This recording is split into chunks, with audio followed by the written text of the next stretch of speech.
Bonjour à toutes et à tous. Euh, je tiens à vous remercier d'avoir pris le temps de vous déplacer. Car on tenait absolument à faire de cet événement une occasion de discussion. Et comme vous le voyez bien, on est dans un petit groupe. Tant mieux parce qu'on aura beaucoup plus une qualité d'échange, de questions sur des sujets qui nous interpellent, puis sur des sujets qui sont de plus en plus complexes. Puis en préparant cette semaine mes notes, je pense que tout le monde ici se rend compte d'une décision majeure qui a façonné l'actualité. Je ne dirais pas une décision parce qu'on n'est pas encore sûr d'une décision, mais plutôt une annonce de l'administration Trump de 25% d'augmentation des tarifs sur les exportations canadiennes et mexicaines.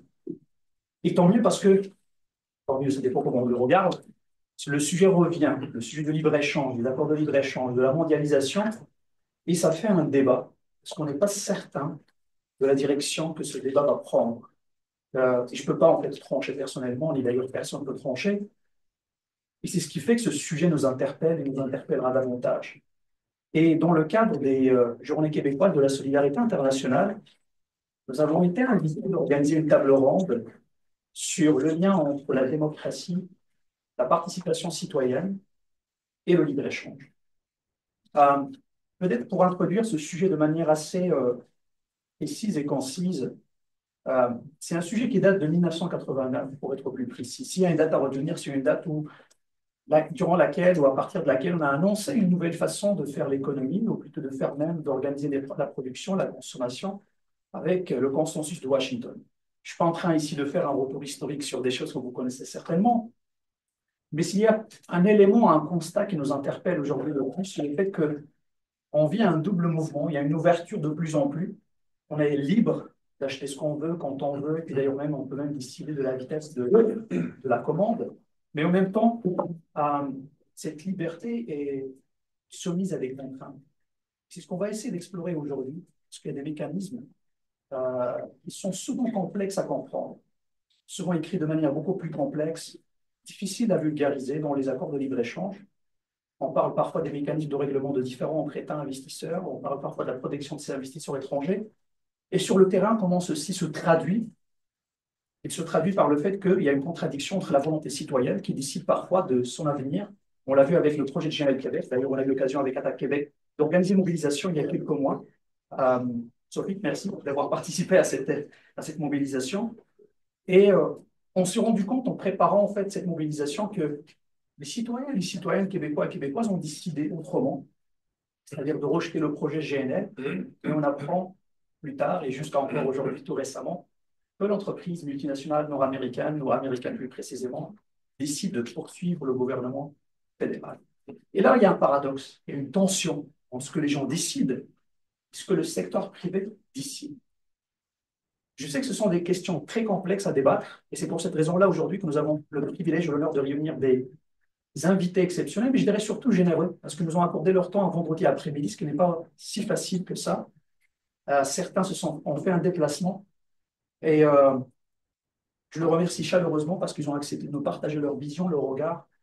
Et Simon-Pierre, merci d'avoir accepté de vous déplacer.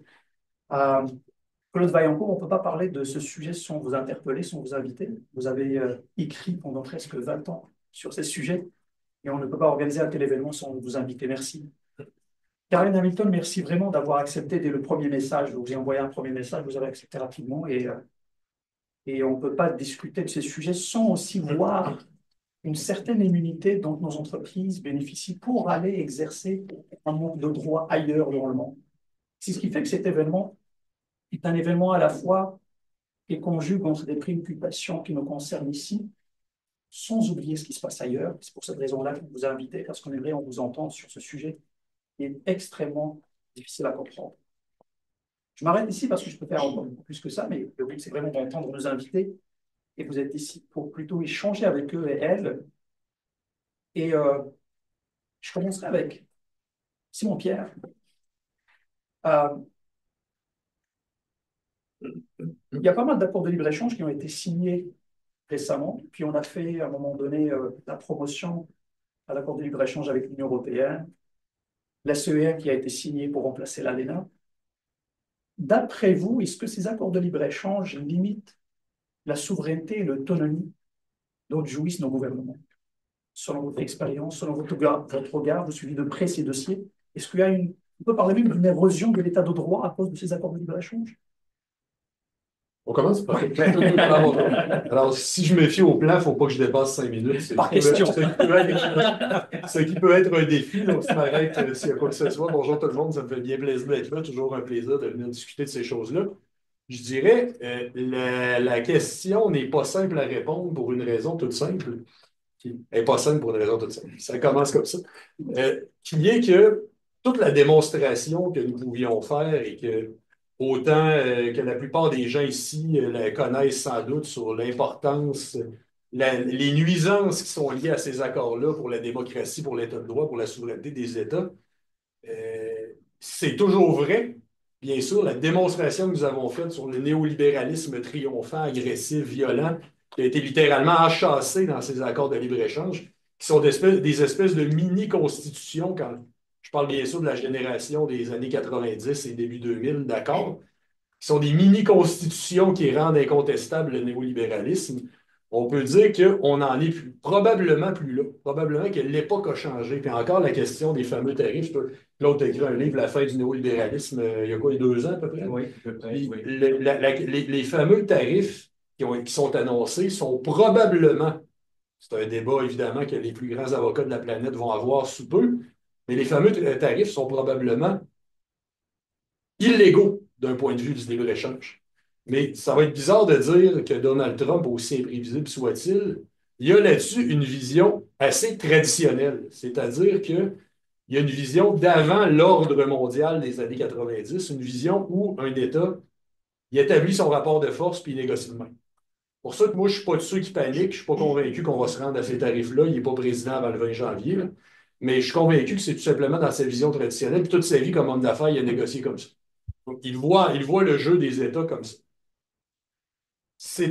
Je pourrais vous dire, évidemment, mais ce sont des concepts qui sont assez connus de la part des milieux qui sont ici présents, mais évidemment à quel point les fameux règlements des différents investisseurs États, ça s'en vient limiter en mettant sur le même pied les puissances privées que les puissances souveraines. Là, ça s'en vient limiter évidemment la prise de décision. Non seulement il y a les poursuites elles-mêmes, il y a bien sûr la pression que ça va faire peser. Puis si on a des exemples, par exemple, quand certains pays avaient mis en place le paquet de cigarettes neutres dans leur pays, on a vu qu'il y a des pays qui voulaient lancer le débat là-dessus, ou d'autres qui avaient une législation qui était prête à être en vigueur, mais qui ont dit on va attendre de voir où la poursuite s'en va avant d'aller de l'avant. Donc, il y a un pouvoir d'autocensure, finalement.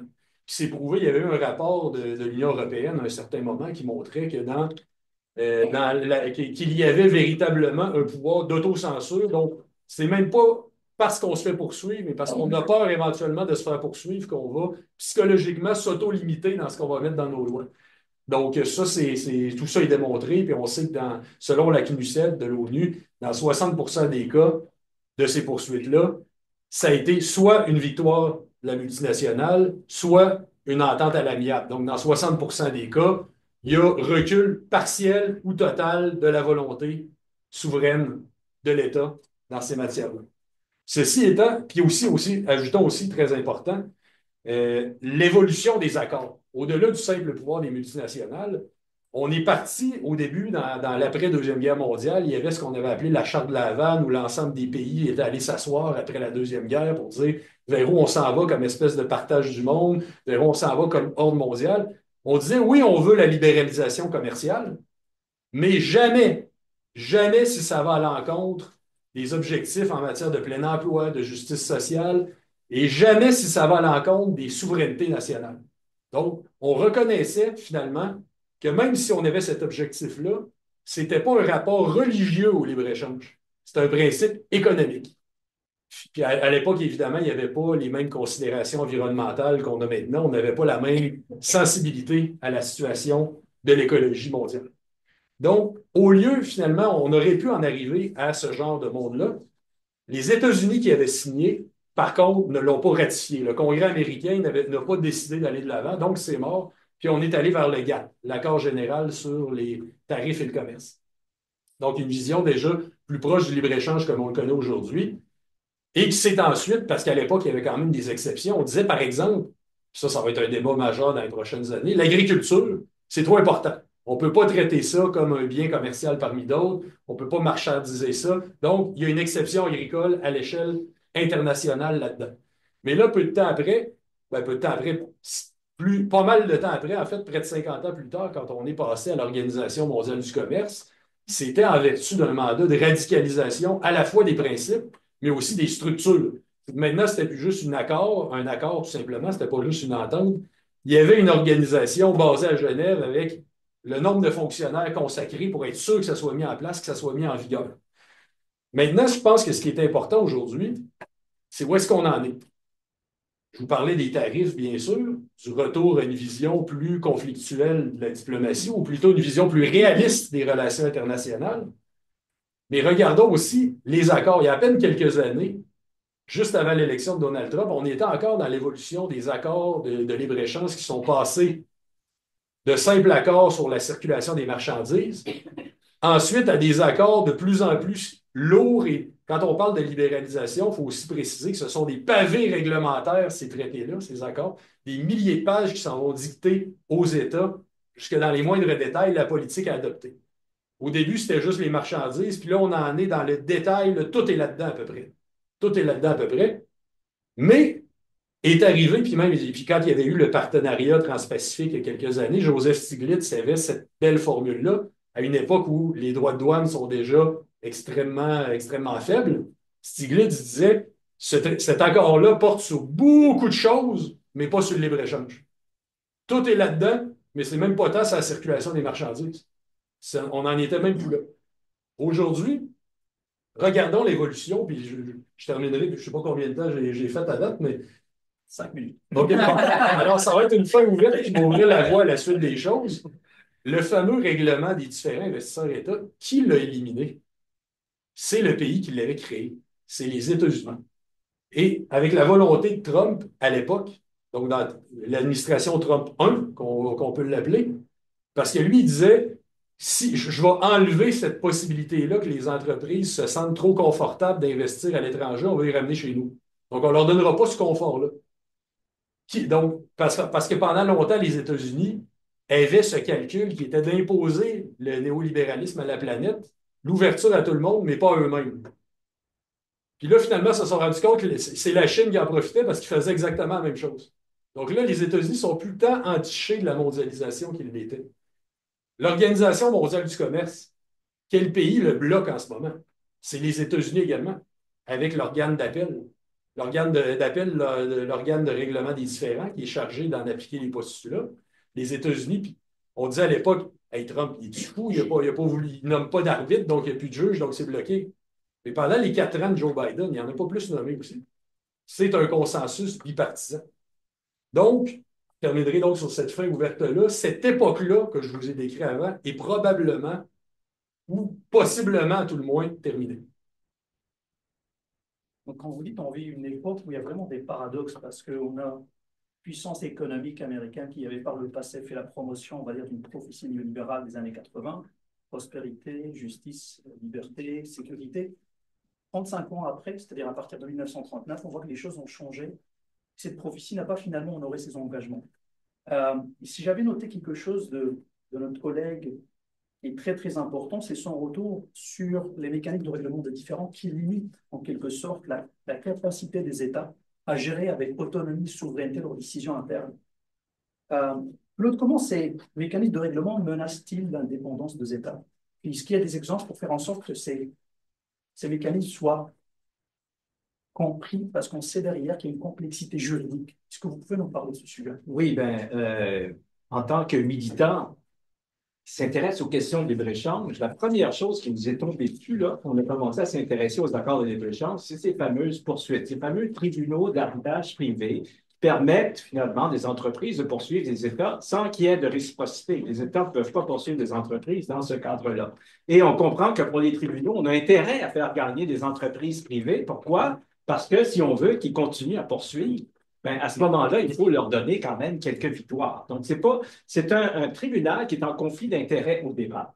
Je me souviens, la première cause, hein, peut-être il y en a qui s'en souviennent, c'est Ethill Corporation qui avait poursuivi le gouvernement canadien et il avait gagné la loi, à cause d'une loi qu'on voulait pour interdire un produit qu'on considérait comme toxique, qui était vraiment toxique. D'ailleurs, il a été retiré depuis ce temps-là, justement parce qu'il est toxique.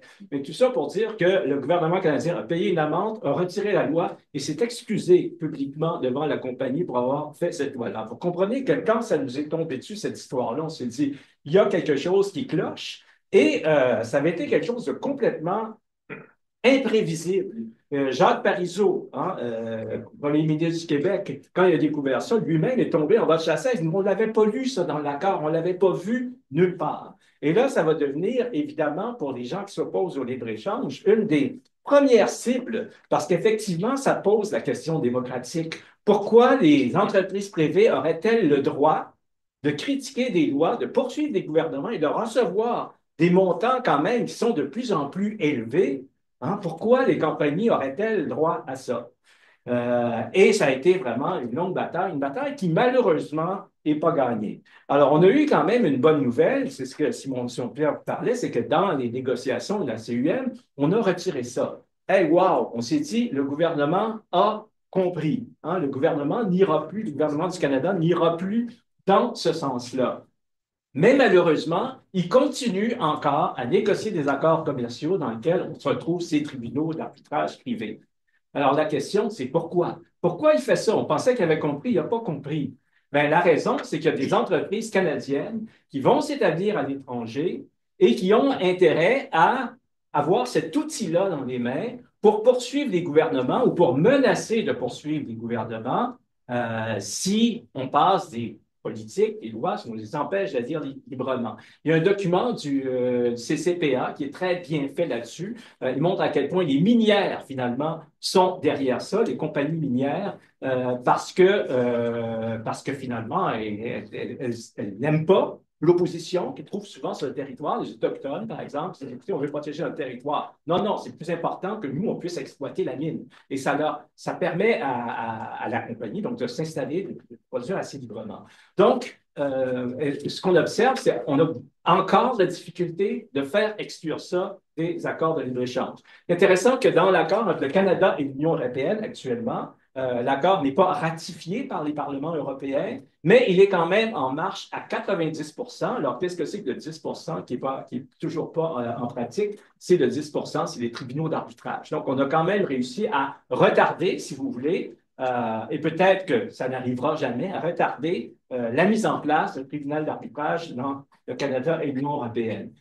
J'aimerais revenir sur le cas de Ruby River, dont Hamid parlait au départ. Alors, c'est une poursuite qui se fait dans le cadre de l'ALENA. Alors, vous allez me dire, mais comment ça se fait? L'ALENA, c'est fini, on est rendu à l'ACUM. Ben, l'ALENA, ça ne se termine pas du jour au lendemain. Alors, cette compagnie-là a atteint la dernière minute, le dernier moment, dans lequel il pouvait poursuivre un gouvernement pour se servir de ça une dernière fois dans une espèce de barou d'honneur. Hein? Alors, une poursuite qui est tout à fait irrecevable. Et pourquoi? Parce que c'est le peuple québécois qui avons décidé que ce gazoduc de GNL, on ne pouvait pas l'avoir parce que c'est polluant, parce qu'on est en une période d'urgence climatique, parce qu'il faut protéger l'environnement. Et c'est clair qu'il y avait des effets dommageables pour l'environnement. Alors, qu'est-ce que nous demande si gentiment Ruby River? Mais d'abord, c'est 14 milliards de dollars. C'est ça la poursuite au départ. 14 milliards de dollars. Où est-ce qu'ils vont chercher ça? Bien, ils se sont dit, nous, avec ça, on ferait un profit calculé, on calcule à long terme, et c'est ça que ça nous apporterait, 14 milliards de dollars. Maintenant, ils sont devenus quand même plus raisonnables. Ils demandent seulement 1 milliard de dollars. Mais quand même, hein, vous imaginez, c'est quand même énorme et c'est quand même aussi, moi je dirais, là, le militant qui parle, une espèce d'insulte à la démocratie. On a décidé ça pour des bonnes raisons. Hein? Ce n'est pas du protectionnisme, ce n'est pas des vraiment bonnes raisons. Et dans ce cadre de règlement des différends, bien, avoir raison, protéger l'environnement, ce n'est pas des raisons suffisantes. Et j'aimerais juste terminer par le camarade Colin Pratt de l'IRIS, qui a dévoilé quelque chose d'extrêmement intéressant, c'est que ces poursuites peuvent être attrayantes pour les fonds spéculatifs. Hein? Qu'est-ce que font les fonds spéculatifs? Ils vont acheter la poursuite.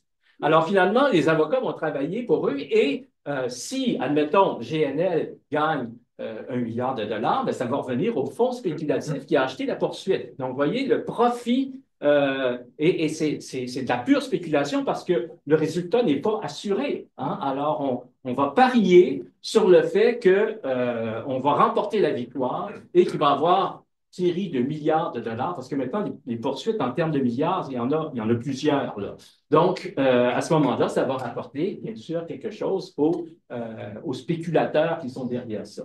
Donc, ça, c'est un autre, à mon avis, un autre aspect révoltant là, de ces poursuites, hein, que ça devienne un produit financier parmi d'autres. C'est particulièrement inquiétant aussi. C'est une raison de plus finalement, pour s'attaquer à ça et pour les exclure une fois pour toutes de tous les accords commerciaux qui sont négociés par le Canada. Comme vous dites, parce qu'on y voit finalement comme des opportunités d'affaires. D'ailleurs, même le public peut vérifier sur la base de la CNUSED qu'après chaque crise, il y a une augmentation des poursuites contre les États. On l'a vu en 2008, on l'a vu avec la COVID. Et en quelque sorte, comme disait toujours Simon Pierre, que la plupart de ces conflits sont toujours tranchés en faveur des investisseurs étrangers. Simon Pierre, vous voulez ajouter quelque chose qui Oui, très rapide. En fait, sur ce que Claude disait, ça va être très vite. C'est essentiellement le RDIE, il faut préciser, ça n'était plus dans la CEUM, mais c'est encore la position officielle du Canada. Parce que les accords qu'il a négociés par la suite après, c'est dedans. Je pourrais vous en reparler un peu plus tard, là, sans doute qu'on aura l'occasion. C'est souvent des débats que j'ai eus avec mes collègues au Comité du commerce international et autres. C'est encore la position officielle du Canada. Dans le cas précis de Ruby River contre l'abandon de GNL Saguenay, comme Claude vous le disait, c'est un peu loufoque de dire on n'est plus dans l'ALENA. Pourquoi c'est une poursuite de l'ALENA? Alors qu'on est sous un accord qui ne permet plus ce genre de poursuite-là. Pour une raison toute simple, sans rentrer dans le détail judiciaire, juridique qui peut être assez complexe, c'est que pour la même raison, le Canada pourrait tout simplement se contenter de plaider, de dire l'ALENA s'applique plus. Ça pourrait être juste ça. Il ne le fait pas parce que de son côté, il y a aussi une compagnie canadienne, on se souvient de l'abandon du pipeline aux États-Unis, une compagnie canadienne qui plaide la même chose en vertu de l'ALENA contre le gouvernement américain. Donc, finalement, se défendre sur GNL Saguenay, ça serait finalement se faire perdre devant Washington en même temps. Et c'est encore plus problématique, surtout que je me rappelle, Claude, on avait soumis à un moment donné un mémoire à la Chambre des communes, on avait même discuté de cette contradiction, parce que le Canada voulait trouver un plan de relancement et d'aide à l'Ukraine, mais on voulait aussi introduire ce mécanisme de règlement des différends dans un pays qui est en situation de conflit, et donc celui-ci peut être propice en fait à avoir des désaccords avec des investisseurs étrangers qui vont à un moment donné contester l'instabilité politique, et donc l'Ukraine va devenir à un moment donné beaucoup plus encline à être poursuivie par des investisseurs étrangers. Ouais, et, et ceci, en fait, renvoie finalement le débat à l'international, parce qu'on se pose des questions sur la conduite de nos entreprises ailleurs. C'est pour cette raison-là que, Karen, vous avez travaillé sur ce dossier pour mobiliser une partie de la société civile. Et d'ailleurs, on a aujourd'hui un organisme qui est l'Ombudsman canadien de la responsabilité sociale des entreprises. Mais certains pensent que cet organisme n'a pas suffisamment de pouvoir pour veiller à la bonne conduite de nos entreprises ailleurs. Pourquoi, selon vous, cet organisme est relativement inefficace, si je peux me permettre cette expression? Bon. Bonjour tout le monde. Comme vous avez constaté avec mon nom, probablement, je suis anglophone, donc je vais parler un peu moins vite que mes collègues et j'ai besoin de mes notes en français. Oui, je vais remonter un peu dans l'histoire juste pour comprendre comment on est arrivé à avoir un ombudsman sur la responsabilité des entreprises. Je travaille pour un organisme qui s'appelle Above Ground. On est membre d'un réseau, c'est le réseau sur la reddition des comptes des entreprises qui a été créé en 2005. Et le réseau a été créé parce qu'on avait plusieurs organismes comme Amnesty International, comme Oxfam et comme des petits organismes, Projet Accompagnement Québec-Guatemala, où j'ai travaillé pendant plusieurs années, qui ont constaté que les nouvelles menaces, souvent pour les gens au sud, c'était les entreprises et les projets miniers. Donc, moi, par exemple, j'étais au Guatemala pendant ce temps-là. J'ai travaillé avec des survivants de la guerre civile qui étaient réfugiés en Mexique. Et quand ils sont revenus du Mexique au Guatemala, ils n'avaient plus accès à leur terrain parce qu'il y avait des mines canadiennes qui se sont installées. Donc, on voyait qu'il y avait de plus en plus un besoin de travailler ensemble, comme la société civile canadienne, pour plaidoyer pour la reddition des comptes des entreprises canadiennes. Et un de nos premiers projets, c'était le projet d'avoir un ombudsman, un bureau d'ombudsman, qui pouvait recevoir les plaintes de ces communautés et des individus dans les pays à l'extérieur du Canada qui ont souffert des violations des droits humains ou des dommages environnementaux liés aux opérations des entreprises canadiennes. Donc, on a plaidoyé, on a travaillé pendant longtemps pour avoir cet ombudsman-là.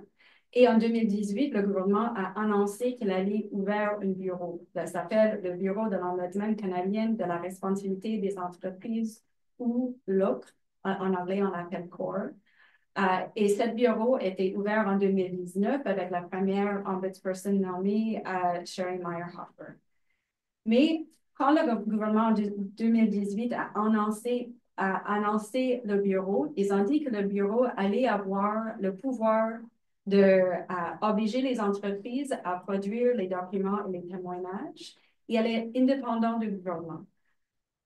Mais en 2019, quand le bureau est ouvert, il n'avait pas les pouvoirs nécessaires, il n'était pas indépendant du gouvernement. En fait, c'est établi comme un aviseur, c'est le bon mot? Advisor au ministre du Commerce international. Donc, c'était une de nos premières inquiétudes, c'est comme c'est pas ça qu'on voulait. Et le gouvernement a dit, attendre un peu, il faut juste qu'on fait une enquête pour mieux savoir comment on peut avoir ces pouvoirs-là et l'indépendance. Bon, après quelques années, on a attendu et jamais le gouvernement a donné les pouvoirs et l'indépendance à cet ombudsman. Alors, pour les groupes comme le nôtre, le réseau comme le nôtre, on n'a pas une confiance que ce bureau-là va être capable de faire son travail, de faire la recherche, les investigations qu'il faut pour pouvoir prononcer sur les plaintes qu'il reçoit. Et même l'ombudsman, la première ombudsperson, Sherry Meyer-Hopper, a constaté la même chose. Donc, son premier rapport sur une entreprise, c'est Dynasty Gold qui est sorti cette année. Elle-même a dit que le bureau, les entreprises, s'ils ne sont pas obligés de produire les documents et de produire les témoignages, ils ne vont pas participer au processus avec ce bureau-là. Ils ne font pas. Donc, il y a plusieurs cas que l'ombudsman a reçu. Les entreprises ne répondent pas aux communications de ce bureau. Ils ne participent pas du tout dans le processus. Donc, le bureau ne sert à rien. Donc, comme j'ai dit, le premier ombudsperson a dit la même chose. Elle a aussi constaté que ça ne fonctionne pas.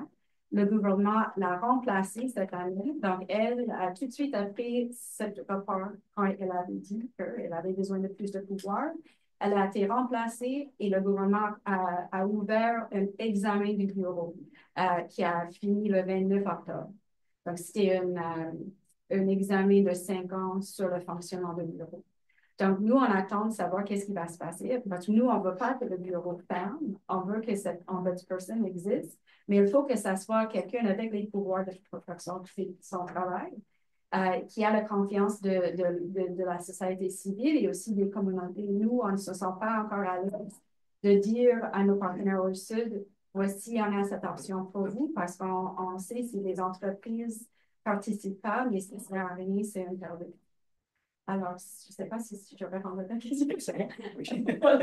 Mais Karen, je reste encore avec vous parce que on a un fil conducteur. Vous avez parlé de cet organe qui n'a pas nécessairement les pouvoirs qu'il faut. Et puis, on le voit d'ailleurs avec des exemples que je peux partager avec le public, notamment le bilan déséquilibré entre le Canada et les États-Unis quand on parle, par exemple, de l'arrêt des marchandises issues du travail forcé. Oui. Sur une période similaire, les États-Unis ont arrêté approximativement l'équivalent de 2500, les chiffres ne sont pas exacts, mais on est presque à 2500 cargaisons où il y a du travail forcé sur toutes les communautés ouïghours en Chine. Or, le Canada n'a arrêté qu'une seule cargaison qui a été relâchée par la suite. Les chiffres ont changé un peu, mais c'est plus ou moins vrai. Donc, selon vous, pourquoi on a en fait cette différence d'efficacité de loi entre une approche américaine qui arrive relativement à arrêter beaucoup plus de marchandises, alors que relativement ici, on a une incapacité à détecter ou à laisser passer ces cargaisons qui incarnent du travail forcé d'ailleurs. Oui. D'abord, je crois qu'il faut comprendre que les États-Unis, ils n'ont pas cette prohibition, ça fait une prohibition de l'importation des biens issus de la force, de travail forcé. La prohibition aux États-Unis, ça ne vient pas d'un gouvernement généreux qui veut arrêter le travail forcé. C'est aussi partie d'une stratégie anti-Chine. Donc, on voit souvent avec les États-Unis certains mécanismes qui jouent un peu la ligne entre les droits humains, mais aussi un autre objectif. Donc, aux États-Unis, c'est partie d'une stratégie qui cible certains pays. Donc, le gouvernement, c'est le gouvernement des États-Unis qui a obligé le Mexique et le Canada d'introduire cette prohibition dans le traité de libre-commerce. En français, c'est le CUM, en anglais, on dit CUSMA, en 2020. Le Canada n'était pas du tout prêt à faire ça. Et on a entendu après que c'était vraiment à cause des États-Unis qu'ils ont obligé le Canada et le Mexique d'avoir ça dans le traité. Donc, le Canada, c'était en 2020 qu'on a commencé à interdire ces produits, mais il n'y avait aucune structure, il n'y avait pas des ressources, c'est pas facile. Il faut la recherche, il faut aussi donner des informations claires aux agents, customs agents qui travaillent à la frontière. Ça prend des ressources, ça prend la volonté. Alors, on a la fin de 2024, donc ça fait 4-5 ans qu'on a cette prohibition-là. Les derniers chiffres, le Canada a arrêté 50 cargaisons sous suspicion que ces produits étaient des produits de travail forcé. 43 cargaisons ont été admis finalement, sont entrés au Canada. 6, il y a 2 chiffres, mais ça a l'air que 6 ont été renvoyés à leur pays d'origine et il y a une qui a été abandonnée à la frontière. En parlant de poursuites, une des entreprises qui a été leur bien arrêtée à la frontière a lancé une poursuite contre le gouvernement du Canada pour avoir détenu les produits en disant qu'il y avait une perte de commerce à cause de le délai que ça a pris. Pourquoi ça ne marche pas au Canada? Parce qu'on n'a pas de structure, ce n'est pas quelque chose qui est venu du gouvernement et il y a de plus en plus de pression des États-Unis de mieux implémenter la prohibition, sauf que c'est souvent axé sur les produits qui viennent de la Chine. C'est vrai qu'il y a un vrai problème de travail forcé dans la région Uyghur, mais ce n'est pas quelque chose qui est venu d'un débat au Canada sur le travail forcé.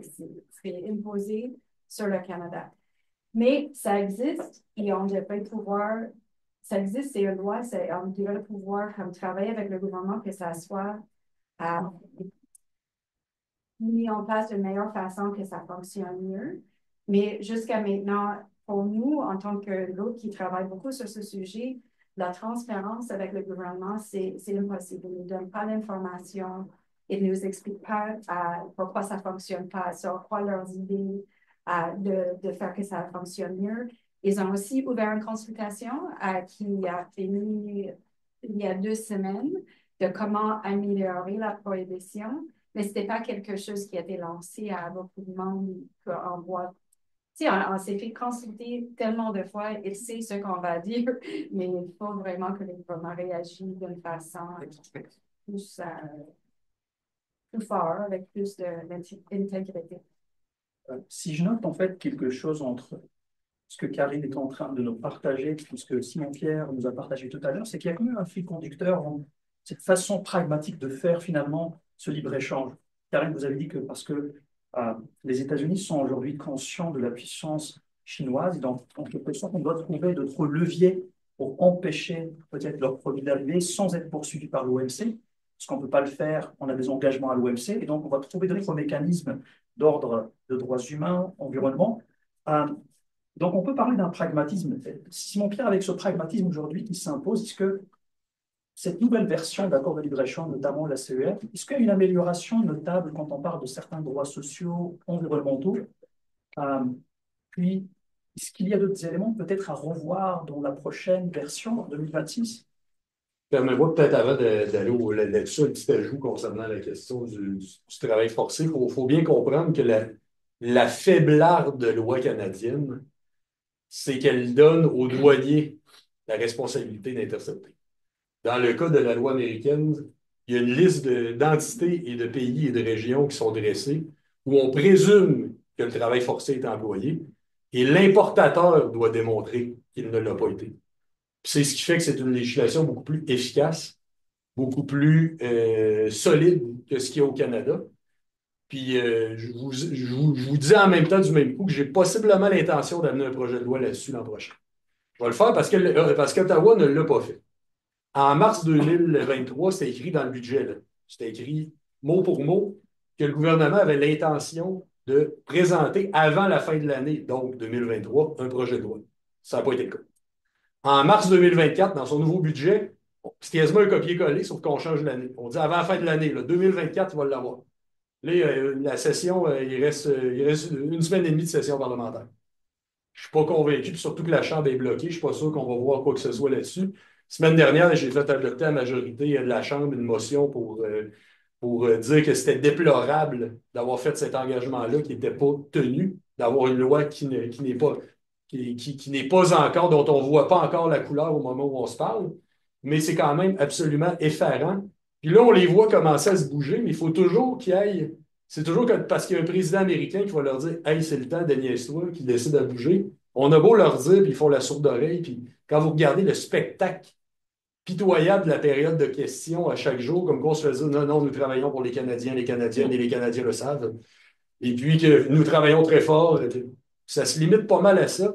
Mais là, on en a un cas flagrant où, quand on entend justement le président américain dire je vais mettre en place des tarifs, c'est parce qu'il y a des craintes réelles par rapport à comment le Canada, comme pays qui se veut ouvertement post-national, là, qui se veut ouvertement, et qui ayant dépassé toute idée de stratégie nationale, un pays qui estime, qui méprise en soi l'idée même de souveraineté nationale, ben, ça fait en sorte que ça, au final, plus de vision. Fait que ça devient une passoire. Donc là, les États-Unis regardent en disant, d'un point de vue géopolitique, le Canada, vous êtes une passoire, on ne vous fait plus confiance. Donc, ça mène à des menaces de tarifs. Donc, sur des questions comme ça, que ce soit le contrôle de l'investissement ou que ce soit l'entrée des marchandises issues du travail forcé, je pense que le Canada devrait démontrer son sérieux par rapport à ça. Maintenant, pour en arriver à la question de la CO. La CO est clairement une meilleure mouture que la laine. Ça, c'est clair. Il y a maintenant des chapitres sur les travailleurs, il y a maintenant des chapitres sur l'environnement. On dit même, c'est quand même spécial quand on se dit que c'est Trump qui a lancé ça, la CO, mais on dit même que c'est un accord féministe, parfois. C'est un peu particulier. Ça sera le bilan féministe de Donald Trump. De Donald Trump administration 1. Alors, mais donc, à bien des égards, c'est des chapitres qui, malheureusement, ne sont que des principes. Par contre, vaut mieux en avoir que de ne pas en avoir. Parce qu'après ça, s'il arrive des batailles judiciaires ou autres, vaut mieux que ça soit écrit en quelque part, que ça se fasse partie des orientations. Puis la défense des travailleurs et autres, c'est en grande partie dû à ce virage dans la vision américaine des choses, ce virage vers une volonté de relocaliser, de protéger les emplois. Alors que pendant longtemps, la mondialisation faisait l'affaire des Américains en disant c'est des produits pas chers qui rentrent chez nous. Là, maintenant, on est beaucoup plus dans un paradigme où on dit ouais, mais on perd des jobs, puis on perd des jobs, puis on perd des opportunités et autres. Donc, cette volonté, puis ça, d'ailleurs, les Américains, là, ça a toujours été à géométrie variable. On parle du grand virage sous Trump, mais en réalité, là, on en est à peu près à 40 ans de conflits de bois d'œuvre qui ne cessent pas. Les premiers conflits du bois d'œuvre, si ça fait 40 ans, c'est que c'était pas sous Trump. Donc, il y a toujours eu une tendance américaine quand même. Un pays de cette grosseur-là, c'est pas vrai que ça s'en tient à l'ordre, comme il aime le dire, l'ordre mondial qui repose sur les règles. C'est pas vrai, un pays de cette grosseur-là. Ça fait des bras de fer, ça met son poing sur la table. Comme sous Reagan, il y avait eu les fameux tarifs sur les automobiles japonaises, pardon, et qui a fait en sorte que puis ça a fonctionné. Ça a forcé les constructeurs américains à ramener leurs usines en Amérique du Nord. Donc, c'est pas vrai que ça a toujours été le cas. Mais là, effectivement, le discours officiel, lui, il a changé sous Trump. Ça, c'est clair. Puis Biden a poursuivi dans ce sens-là. Mais maintenant, ce à quoi on peut s'attendre, parce qu'il y avait aussi des éléments intéressants au niveau des règles d'origine et autres. Ce à quoi on peut s'attendre, ça peut être dans l'autre sens. C'est-à-dire que autant Trump, lui, il veut appliquer le protectionnisme chez lui, mais il y a une intention avouée. Tout ça est dans le livre de Robert Lighthizer, qui n'a pas encore été confirmé, mais qui risque d'être le prochain représentant au commerce à Washington. Il l'était sous l'administration Trump 1. Watch out, gestion de l'offre, la protection de 5 productions agricoles. Puis watch out, l'exception culturelle, qui est une invention du Québec pour protéger la culture, pour qu'on dise oui, le commerce, mais pas n'importe quoi. Puis notre production artistique et culturelle, ça ne doit pas être traité comme une marchandise. On sait qu'il y a une intention américaine de foncer comme ça, comme un bulldozer dans ces deux systèmes-là, dans ces deux régimes-là. Donc ça, ce sera à surveiller de très, très près. Maintenant, c'est pour ça qu'il avait suivi à l'époque. Je pense qu'un des éléments qui sera très important, alors qu'on s'en va vers des automobiles moins lourds, des automobiles plus éco-responsables, ça va être des pièces plus légères. La question de l'aluminium sera extrêmement importante là-dessus. Dans la révision de l'ACEUM, on offrait une protection accrue à l'acier, mais pas une protection accrue à l'aluminium. Là, je me rappelle à l'époque, on levait la main et on disait il y a deux traitements. Comme par hasard, il y en a une qui est en Ontario puis l'autre qui est au Québec. Devinez laquelle Ottawa choisit de défendre. Mais là, à l'époque, on nous disait ben non, regarde, dans les deux cas, on parle de 70%. Et dans un cas, on parle d'acier, point, donc le matériau, qui doit être nord-américain, donc pour éviter le dumping. Dans le cas de l'aluminium, on parlait de pièces d'aluminium et non pas du matériau qui est l'aluminium. Ça voulait dire que la Chine y envoyait son aluminium fait au charbon, hyper polluant, au Mexique. Le Mexique, il en faisait des pièces, puis comme c'était une pièce faite au Mexique, ça devenait une pièce nord-américaine, envoyée sur le marché nord-américain. Là, ça pourrait peut-être être l'occasion de offrir un même statut aux deux pour éviter ce type de dumping-là. Mais aussi, sinon, bien sûr, j'aimerais que les chapitres de belles intentions s'accompagnent de davantage de mécanismes de recours aux victimes, de mécanismes de suivi. Pas pour tomber dans la bureaucratie inefficace comme on la connaissait à Ottawa, là, mais pour avoir quand même des véritables mécanismes efficaces qui ont des dents réellement, en respectant les souverainetés nationales, bien sûr, mais quand même d'offrir que les droits humains soient véritablement. Les droits humains, c'est un ensemble. C'est pas juste, ça n'a pas été segmenté. L'environnement en fait partie, le travail des enfants en fait partie, etc. C'est un ensemble, c'est un tout, mais qu'il y ait véritablement des mécanismes de suivi. Je peux vous donner un exemple. Dans l'accord avec l'Ukraine, le seul amendement, parce que les conservateurs, je me souviens au comité du commerce, il en était amené des amendements pour qu'on leur envoie des armes et toute l'équipe. Moi, je trouvais ça dangereux de mettre ça dans un accord. C'est comme supposer que la guerre durait éternellement. Ça a tout été rejeté. Le seul amendement qui a été accepté, c'est le mien. Parce qu'il y avait, oui, des beaux principes sur les droits humains là-dedans, mais c'était juste des beaux principes. Moi, j'ai amené qu'il y ait quand même un mécanisme de reddition de comptes dans le cadre de l'accord avec l'Ukraine. Puis c'est le genre de choses, je crois, qu'il faudrait mettre en place dans à peu près toutes les ententes qui suivront. Maintenant, sur comment peut-on amender un accord, c'est très complexe, puis je sais qu'il y a une question là-dessus plus tard, je vais vous revenir sur le peu de transparence de ces processus-là. Bon, en parlant de ce pragmatisme, Claude, est-ce que, grâce à ce pragmatisme, on arrive aussi à négocier de meilleurs chapitres sur le travail et l'environnement dans la version de la CER? Comme ça, on arrive à compléter la réponse qui nous a été donnée par Simon Pierre. Oui, bien d'abord, pour venir à comment sont faites les négociations, ce nouvel accord, comment ça a été renégocié. Je pense que c'est intéressant de revenir à ça. Il faut se remettre dans le cadre de la première campagne électorale de Trump. Qu'est-ce que c'était qu'une de ses principales cibles? C'était l'ALENA.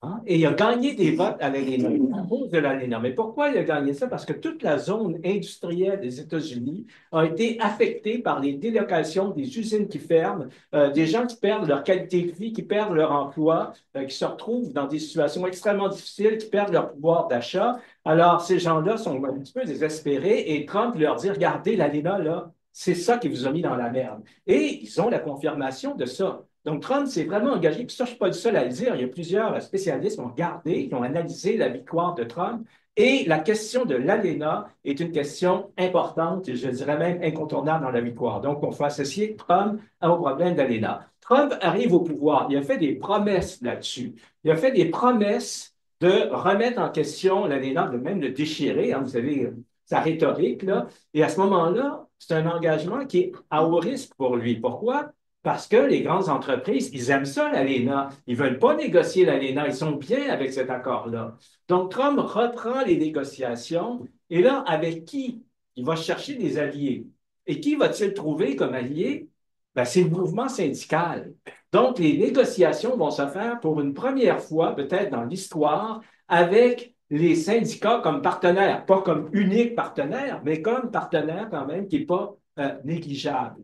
Et c'est pour ça qu'à ce moment-là, il va y avoir des avancées intéressantes dans cet accord-là, mais c'est important qu'on le dise, qu'ils sont nettement insuffisants. Hein? On parle, oui, c'est vrai que la CUM est mieux que l'ALENA, entre autres pour le rejet du fameux chapitre 11, mais on ne peut pas dire que c'est un accord qui nous satisfait, nous, en tant que militants, en tant que société civile. Il y a même quelque chose qui est assez pervers dans cet accord-là, nous qu'on a dénoncé à plusieurs reprises, c'est ce qu'on appelle le chapitre sur la bonne réglementation. Alors, qu'est-ce que c'est que ce chapitre-là sur la bonne réglementation? Vous verrez, c'est assez contraignant, je ne l'ai pas dans ma mémoire au complet, là, mais ça fait quand même, ça permet aux entreprises de se réunir en comité et de discuter des lois et de les remettre en question, de demander de s'appuyer sur la science, mais la science, vous savez à quel point ça peut être interprété de différentes façons.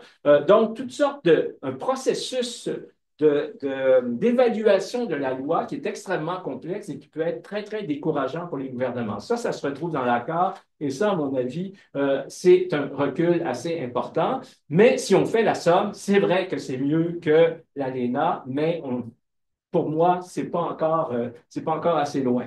L'accord entre le Canada et l'Ukraine, ça, il y a des progrès réels. Ça, à mon avis, au niveau de l'environnement, au niveau du travail, il y a des choses qui sont quand même plus contraignantes qui se retrouvent dans les autres accords. Comme quoi, oui, on peut évoluer, on peut aller plus loin que ce qui a été fait. Maintenant, je partage les mêmes craintes que Simon-Pierre. Dans l'avenir, des accords négociés, alors que la droite est de plus en plus importante en politique, alors qu'il peut y avoir une victoire de Poilievre, alors que Trump, le deuxième Trump, n'est pas comme le premier Trump. Ça, c'est clair. Je ne suis pas sûr qu'il va s'appuyer sur le mouvement syndical dans son deuxième mandat. Donc, tout ça pour dire que les gains qu'on a faits, les quelques gains, à mon avis, restent une grande fragilité. Donc, je pense qu'il va falloir peut-être se remettre au travail, hein, et voir un petit peu ce qui se négocie. On a comme mouvement social délaissé un petit peu les questions du libre-échange. Je pense qu'il va falloir y revenir parce qu'il peut y avoir des conséquences assez importantes.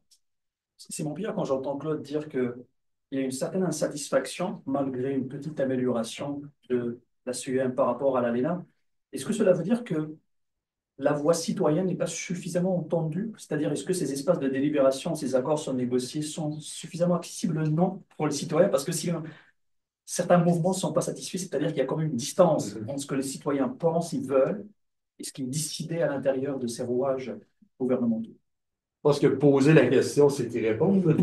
C'est-à-dire que, ceci dit, ça va un peu dans tous les sens. C'est qu'il y a, comme dans n'importe quoi en politique, le cynisme ambiant populaire va alimenter celui de la classe politique et vice-versa, puis c'est un cercle vicieux sans fin. C'est-à-dire qu'à partir du moment où il y a un désintérêt populaire aussi, les médias vont se dire, je n'écris pas là-dessus, ça n'intéresse personne, je veux mes clics.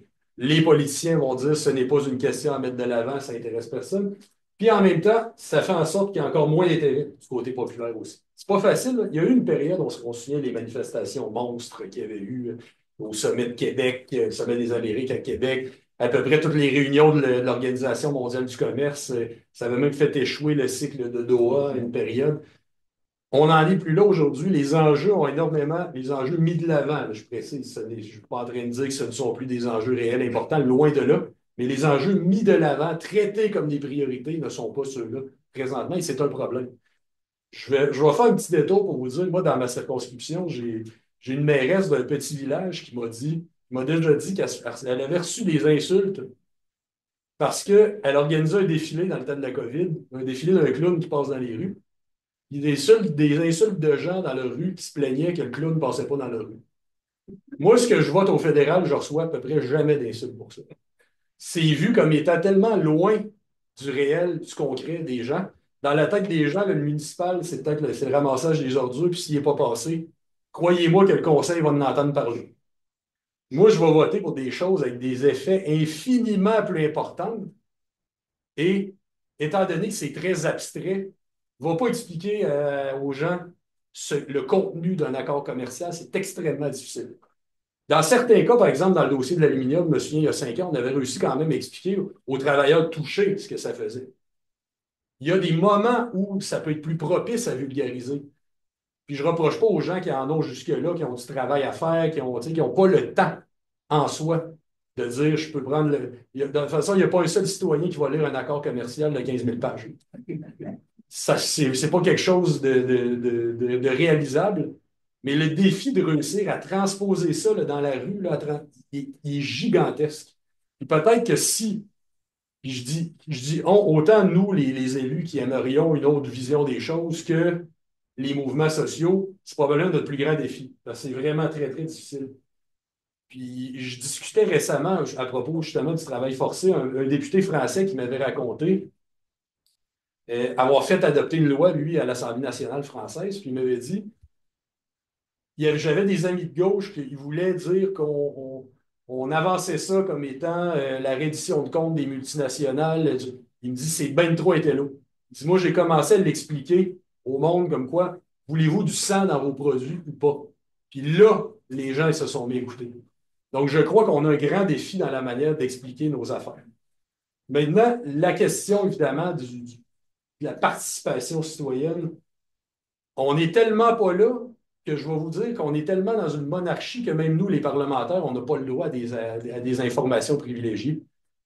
Sur l'accord sur le Royaume-Uni, là, au début, on nous demandait de l'étudier. Je suis sur le comité, je suis un élu, là, je pense. Je suis au Parlement fédéral. Celui qui va ratifier cet accord-là, celui à qui on le sait qu'on va nous dire hey, il vous reste 2 semaines, dépêchez-vous, qu'on va nous demander de l'étudier vite, là, des milliers de pages. On nous demandait au début de l'étudier sans même avoir le texte. C'est vous dire comment c'est absurde. Sans même avoir le texte, on nous demandait de faire. Puis on recevait des témoins qui disaient nous, on recommande l'adoption. Je m'en allais, je me souviens, je levais la main, je dis avez-vous des infos qu'on n'a pas l'avez-vous vu moi, je ne l'ai pas vu. Là. Vous avez l'air au courant de ce qu'il y a dedans. Là. Puis là, il a tout dit ah non, non, bon. Okay. Peut-être qu'il y a quelque chose à changer. Il y a longtemps, ça a longtemps été, puis quand je vous dis, le Canada a une culture monarchique totale par rapport à ses propres élus. C'est une décision à peu près exécutive. Tout d'abord, le fait que nous, quand vient le temps de voter, on vote sur le projet de loi de mise en œuvre de l'accord et non pas sur l'accord lui-même. Donc, on peut à peu près rien amender. Par chance, le règlement des différends, comme ça touche les tribunaux internes, c'est généralement dans le projet de loi. Donc, par exemple, dans le cas du Royaume-Uni ou dans le cas de l'Ukraine, j'ai voté pour les 2 accords, mais j'ai voté contre les règlements des différends et investisseurs-État quand même, parce qu'il y avait un article qu'on pouvait isoler, qu'on pouvait voter contre. Mais on vote pour un projet de loi de mise en œuvre et non pas pour l'accord en lui-même. Ça a longtemps été le combat d'un député du Bloc qui était Daniel Turk dans le temps, qui a ensuite été élu à l'Assemblée nationale, mais à l'époque, il était à Ottawa, pour qu'il y ait vraiment une meilleure procédure d'encadrement, pour que ça soit dans la loi, qu'il y ait un délai minimal entre le dépôt et l'adoption, puis qu'il y ait aussi un mémoire explicatif, bref, un plus grand contrôle des parlementaires. Même ça n'a jamais passé. Aujourd'hui, le Canada a une politique qui dit à peu près la même chose. C'est sur le site d'Affaires mondiales Canada. Là. Mais c'est une politique, mais ce n'est pas une loi. Donc, il n'y a pas d'obligation réglementaire de le faire. Ça, c'est un des aspects d'un manque total de transparence. Donc, on est très, très, très, très loin, par exemple, des États-Unis qui ont des lois qui protègent certains secteurs avant des négos. On est très, très loin de l'Union européenne qui font souvent des votes auprès de leurs parlementaires pour. Parce que, me semble, les parlementaires, c'est aussi des élus, c'est de dire qu'est-ce que tu aimerais voir là-dedans, qu'est-ce que tu aimerais ne pas voir là-dedans. C'est normal de demander aux élus. Mais il y a tellement une culture d'opacité monarchique dans la conclusion des accords que même nous, on se fait finalement mettre devant le fait accompli sur le temps. Puis même chose aussi par rapport aux provinces. Il n'y a aucun mécanisme qui, malgré toutes les doctrines Gérin Lajoie pour lesquelles le Québec s'est battu pour avoir sa voix à l'international, ses délégations du Québec à l'étranger, tous les combats du Québec pour pouvoir parler à l'international. Bon, bien sûr, on me dira, il y a le strapontin à l'UNESCO. Ça, c'était Stephen Harper à l'époque qui avait dit, je vais vous donner un siège à l'UNESCO. Il disait, le Québec va se tenir debout à l'UNESCO. C'est sûr, quand tu n'as pas de banc, tu te tiens debout. C'est évident. Parce que la position du Québec à l'UNESCO se limite à devoir être là seulement si la délégation canadienne est là, puis à défendre la position canadienne. C'est pas tout à fait parler d'une voie libre, là. C'est pas, on n'est pas exactement au même endroit. Mais les provinces n'ont pas de poids, n'ont pas de voix au chapitre. C'est ce qui fait que nous, comme nation distincte, la nation québécoise, malgré tous nos intérêts, valeurs, culture, identité qui ne sont pas ceux et celles du Canada, c'est ce qui fait qu'on n'a pas voix au chapitre non plus là-dedans. Il y a eu une exception qui était dans l'entente avec l'Europe. Puis c'est pas parce que le Canada l'a voulu que le Québec puisse envoyer un délégué. C'est tout simplement parce que l'Union européenne l'a voulu. L'Union européenne, ils ont dit, nous, on va avoir là aussi l'ensemble de nos pays qui vont avoir un mot à dire là-dedans. On aimerait ça, un, que vos provinces aient un pouvoir de ratification, et deux, aussi, que vous ayez quelqu'un autour de la table. Finalement, il y a juste le Québec et l'Ontario, si je ne me trompe pas, qui ont envoyé quelqu'un. Et encore, Pierre-Marc Johnson a dit qu'il était plus souvent dans les corridors que dans des... C'est là que j'allais. C'est là que j'allais parce que Pierre-Marc Johnson, le représentant du Québec, disait que son pouvoir se limitait à donner un billet doux, disait-il, à la délégation canadienne, puis que ça se faisait dans les corridors et non pas autour de la table de négo.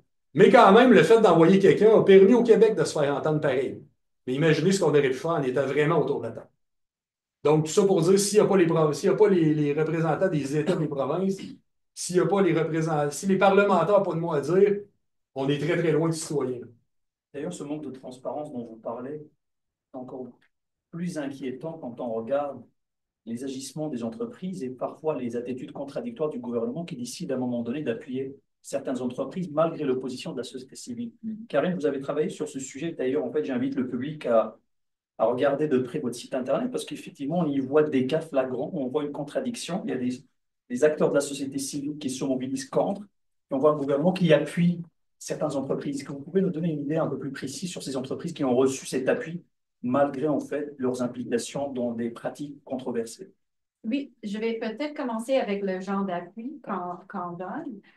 Nous, comme organisation à Background, nous, on suit les cas de Exportation et Développement Canada, qui est une entreprise de l'État, une Crown Corporation, qui offre du financement public aux entreprises canadiennes et pas canadiennes. Donc, dans le cas de Exportation et Développement Canada, ou ici, ils offrent des prêts, des garanties, ce genre d'appui.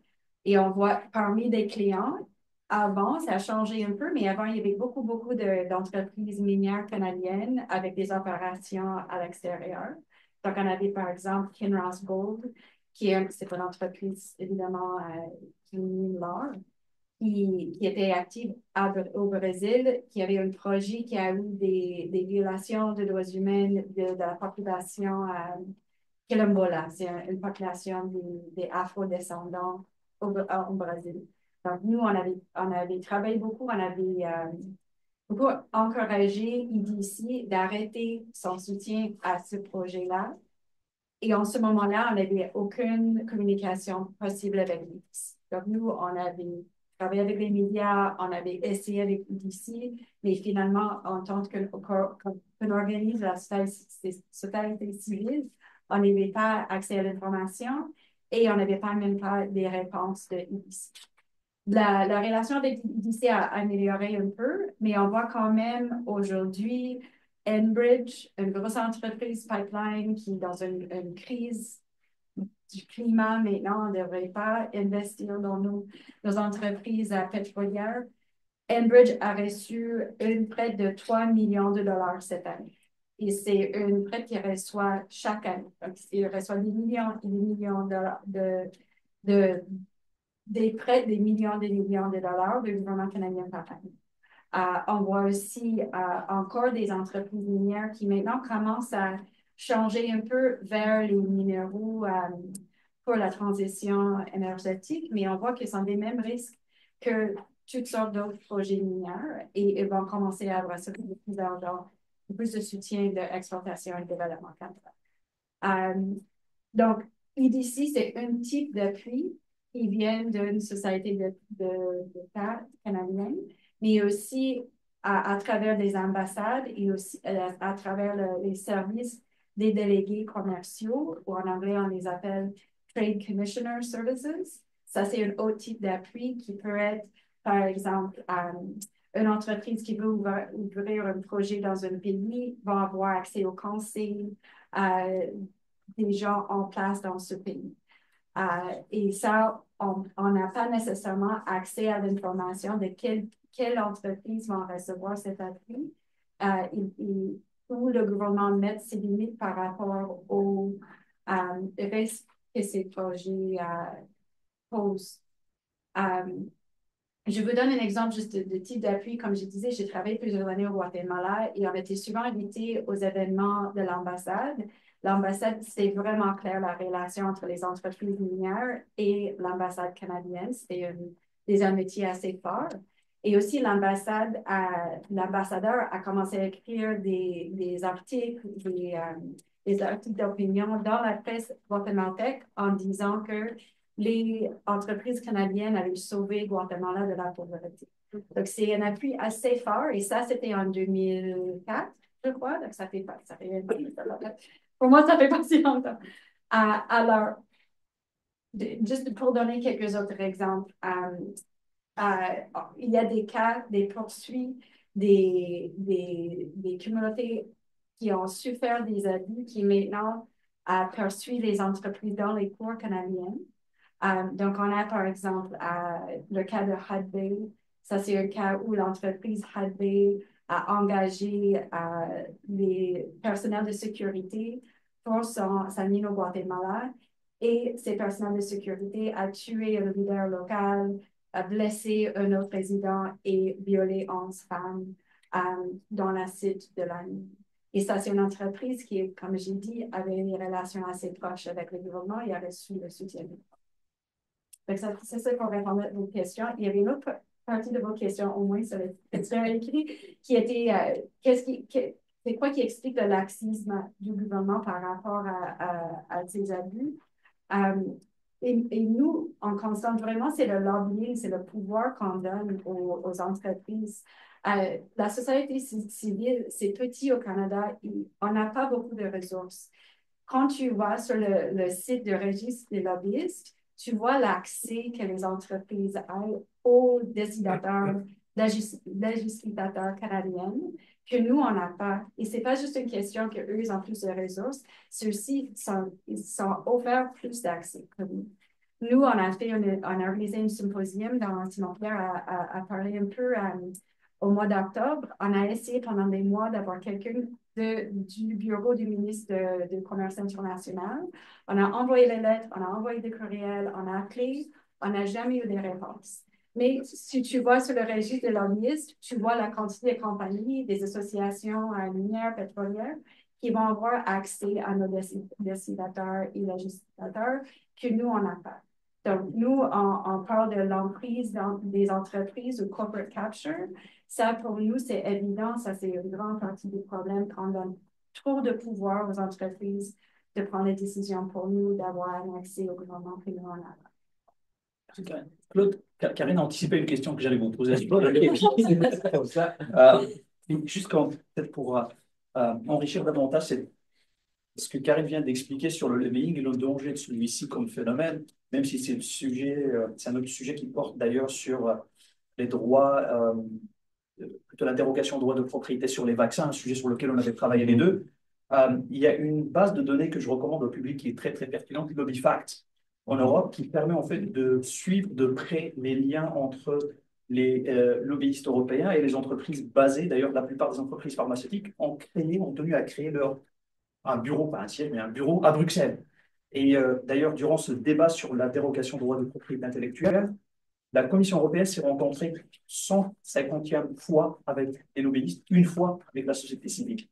Donc, j'aimerais vous entendre. Oui, bien, tout à fait. Ben, d'ailleurs, Attaque Québec, c'est notre campagne principale là, depuis l'année dernière. Puis l'année prochaine, on va continuer là-dessus. Ce problème du lobbying, c'est un problème démocratique fondamental. C'est un problème d'équité dans la représentation. C'est très clair qu'il n'y a pas du tout la même capacité d'influence de la part des organisations de la société civile et de la part des grandes entreprises. C'est fondamental, c'est quelque chose qui est très important que Karen vient de dire. Moi, je pense que c'est des bonnes preuves de ça. Donc, je vous invite à aller sur notre site. d'Attaque Québec et nous encourager dans cette campagne. On a besoin du plus grand nombre d'appuis possible. Mais je vais faire le lien entre le lobbyisme et les accords de libre-échange, c'est profondément lié. Hein? Quand on avait, juste avant qu'on lance les négociations d'accord de Canada et de l'Union européenne, il y avait un article qui était paru dans Actualité et ça racontait de manière tout à fait transparente les rencontres entre les chefs d'entreprise et le premier ministre Jean Charest, les entreprises qui ont dit, coudonc, Jean, tu ne pourrais pas nous négocier un bel accord de libre-échange avec l'Europe, hein, parce que finalement, nos relations avec les États-Unis, ben, c'est plus fragile, donc ça nous prend des nouveaux marchés. Alors, va négocier avec l'Europe. Et Jean Charest était très fier de dire qu'il faisait ça pour les grandes entreprises québécoises. Et ça a donné, évidemment, cet accord-là, qui correspond d'ailleurs très bien. Et quand un accord de libre-échange est négocié, qu'est-ce que fait le gouvernement canadien? Bien, il propose un questionnaire. Il envoie un questionnaire aux grandes entreprises, aux chefs d'entreprise, qui leur demande d'identifier, finalement, les lois qui les empêchent de commercer. Donc, ça veut dire que dans les négociateurs, ce qu'ils vont faire, ils vont répondre aux besoins identifiés par l'entreprise de déréglementation pour pouvoir exporter leurs produits plus facilement. Pendant ce temps-là, la société civile, les représentants des associations, qu'est-ce qu'ils ont comme pouvoir? Ben, c'est tout simplement d'entendre ce qui se passe au niveau des négociations. On a souvent des appels d'information où le négociateur en chef nous fait part des avancées. Chaque fois qu'il y a quelque chose qui est déréglementé, c'est vu comme une bonne nouvelle. Et chaque fois qu'il y a des résistances de la part du partenaire, bien ça, c'est vu comme quelque chose qui est négatif. Hein. Et évidemment, la seule chose qu'on peut faire, nous, en tant que représentants de la société civile, c'est poser des questions. Évidemment, on peut poser des questions de manière à ce que ça l'embête un peu ou ça nous permet d'orienter, sur les priorités que nous, on a. Mais ça reste quand même, ça a énormément peu de pouvoir. Donc, ces accords de libre-échange sont négociés pour les fins de l'entreprise et avec très, très peu d'intérêt pour les personnes qui auraient d'autres préoccupations, comme les préoccupations environnementales et comme les préoccupations aussi au niveau du travail. Et d'ailleurs, Pierre-Marc Johnson l'avait dit, quand on négocie les accords de libre-échange, l'environnement, c'est bel et bien une de nos dernières préoccupations, alors qu'on sait à quel point la protection de l'environnement, c'est vital pour la planète, imaginez, alors que ça soit secondaire dans un accord de libre-échange, c'est extrêmement inquiétant. Donc, c'est très clair que dans ce contexte d'accord de libre-échange, de négociation, la puissance des lobbies est affirmée une fois de plus et ça reste un phénomène extrêmement inquiétant et je pense que ça justifie la campagne qu'on fait à Attaque Québec de manière à ce qu'il y ait beaucoup plus d'équité dans la représentation et dans la revendication de droits et de ce qu'on trouve important, ce qu'on veut construire en tant que société. Claude, quand vous avez parlé tout à l'heure du poids du lobbying dans les décisions, les stratégies, d'ailleurs, il y a une stratégie qui m'avait marqué, c'est la stratégie de l'approvisionnement des organismes publics du gouvernement Couillard de 2015. Vous pouvez en fait voir le rapport en question, il est accessible au public. Et vous allez voir que le gouvernement s'engage à ce que les ministères achètent auprès des fournisseurs qui ont un respect pour certaines normes environnementales. Mais quand vous regardez en détail le texte, il y a un petit point quelque part qui vous dit à condition de respecter nos engagements des accords de libre-échange, etc. Et en quelque sorte encore, finalement, on se retrouve avec ce paradoxe, on s'engage, mais dans le cadre prédéfini par des normes supranationales. On arrive à la fin de cette discussion avant qu'on puisse interagir avec le public, mais on ne peut pas se permettre de conclure sur une note pessimiste parce qu'on a le devoir quand même de penser à ce qu'on peut faire demain et après-demain. Et puis, Simon-Pierre, vous avez tout à l'heure en fait mentionné brièvement, qu'est-ce qu'on peut faire pour renforcer la participation citoyenne? C'est vrai qu'avec nous, on a eu l'occasion de collaborer avec vous à travers des mémoires, de participer à des auditions, mais qu'est-ce qu'on peut faire davantage pour faire entendre cette voix citoyenne dans les accords de libre-échange? Je dirais sans doute que ma réponse sera sans doute le miroir de ma réponse précédente. La question, est-ce qu'il y en a une? Mais vous aviez déjà la réponse parce que votre question suivante était déjà écrite, puis c'était qu'est-ce qu'on peut faire pour que ça soit mieux. Donc, vous l'aviez déjà. C'est une question rhétorique qu'on appelle. Mais ben, tout d'abord, évidemment, ça me fait toujours plaisir quand on fait des études consacrées d'inviter ces organismes-là, les voix qu'on n'entend pas suffisamment au Comité du commerce international. Je vous ai invité à plusieurs reprises. Même chose pour Above Ground dans le cas des études sur les minières, ou dans le cas des études sur les négociations avec l'Équateur. Je ne me trompe pas, je l'avais invité aussi. Peut-être pas cette fois-là. Peut-être de réseau. Possible, en tout cas, mais bref. Vous êtes toujours dans mes courtes listes, justement, pour qu'on entende les voix alternatives. J'avais amené une étude sur les minières canadiennes, puis évidemment, on a le droit à un ou deux témoins seulement quand on est le troisième parti. Puis, du côté des conservateurs, des libéraux, on avait pacté la salle de défenseurs des minières en termes de liste d'invités. Si bien que le rapport qui est produit au terme d'une étude, puis qui est déposé en chambre aussi, ça n'avait pas été ma propre étude, j'ai déposé un rapport dissident contre ma propre étude. Parce que tellement ça avait été tiré dans un sens qu'on ne voulait pas que ça aille. Mais merci d'ailleurs pour cette collaboration-là. J'espère qu'on va continuer ça longtemps. On va avoir plein d'autres études pertinentes comme ça où votre voix va être importante à entendre. S'il y en a d'autres dans la salle, des représentants d'organismes que je n'ai jamais invités, que je ne connais pas encore, venez me voir, dites-moi un petit peu c'est quoi votre domaine, puis on va vous retenir pour d'éventuelles études sur des questions ciblées qui seront liées à vos domaines d'expertise. Puis je pense que ça c'est ce que j'essaie de faire de mon côté modestement. Pour le reste, je pense en avoir évoqué dans ma réponse précédente, tous les manquements en termes de participation des gouvernements des provinces, parce que là, il faut décentraliser autant que possible la décision, des parlementaires. Mais par la suite, même si j'ai beau vous dire qu'il faut plus de souveraineté nationale dans les négociations internationales, il faut aussi améliorer la souveraineté nationale pour avoir plus de souveraineté populaire. Après ça, on peut réfléchir à comment améliorer les modes de consultation. Moi, une idée, puis regardez, moi, je suis un indépendantiste québécois, c'est pas un secret de personne, mais dans une future république, moi, je serais tout à fait favorable à des modes de décentralisation de décisions vers les régions. Et aussi, moi, le modèle, même s'il est hautement imparfait, il serait à améliorer, mais le modèle des référendums d'initiative populaire comme en Suisse, même s'il serait à bonifier, je pense qu'on aurait une voie quand même intéressante à suivre là.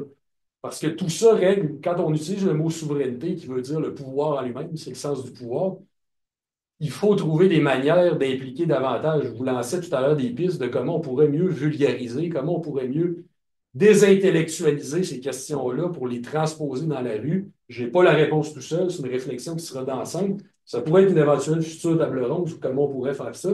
Je ne l'ai pas la réponse moi-même. Si je l'avais, on ferait les choses évidemment encore mieux. Sauf que, au-delà de ça, quand on regarde dans l'histoire comment on est passé de la démocratie participative la plus totale à la monarchie constitutionnelle canadienne dans l'histoire du parlementarisme, dans l'histoire des délibérations, on est quand même loin de la coupe aux lèvres, comme on dit. On est très loin de la cité athénienne, on va dire, dans la manière de prendre des décisions à Ottawa. Mais il faudrait trouver une façon de davantage, même s'il va toujours. Je pense que l'ère de l'agora est bien révolue. On est dans des sociétés plus complexes, des systèmes économiques qui exigent qu'on travaille, etc., qu'on travaille beaucoup plus, etc., etc. Il va toujours y avoir des représentants désignés pour prendre des décisions. Mais si on pouvait le rapprocher, ce représentant-là, de la population qui l'élit, ça serait assurément une bonne idée. Puis là, j'ai lancé toutes sortes de pistes. Je ne prétends pas avoir la solution unique. Il y en a plusieurs qui peuvent se jaser, puis on pourra en discuter dans le cadre de la période d'échange tout à l'heure.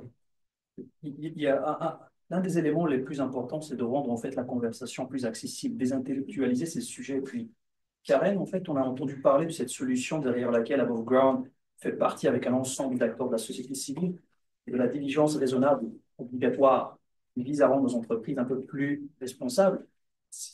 Moi, quand j'entends parler de ce concept, c'est un peu plus complexe pour moi. Ce qu'on veut dire, en fait. C'est pas accessible du tout. Mais en fait, c'est une tendance qu'on voit maintenant dans les lois. On voit des groupes comme le nôtre, comme le réseau canadien sur la révision des comptes des entreprises. Ce type de réseau existe dans plusieurs autres pays. Il y a aussi des réseaux régionaux aussi qui travaillent sur la rédaction des comptes des entreprises en Afrique, en Europe. Et on a le travail, c'est d'essayer d'avoir les lois qui vont rendre la diligence obligatoire pour les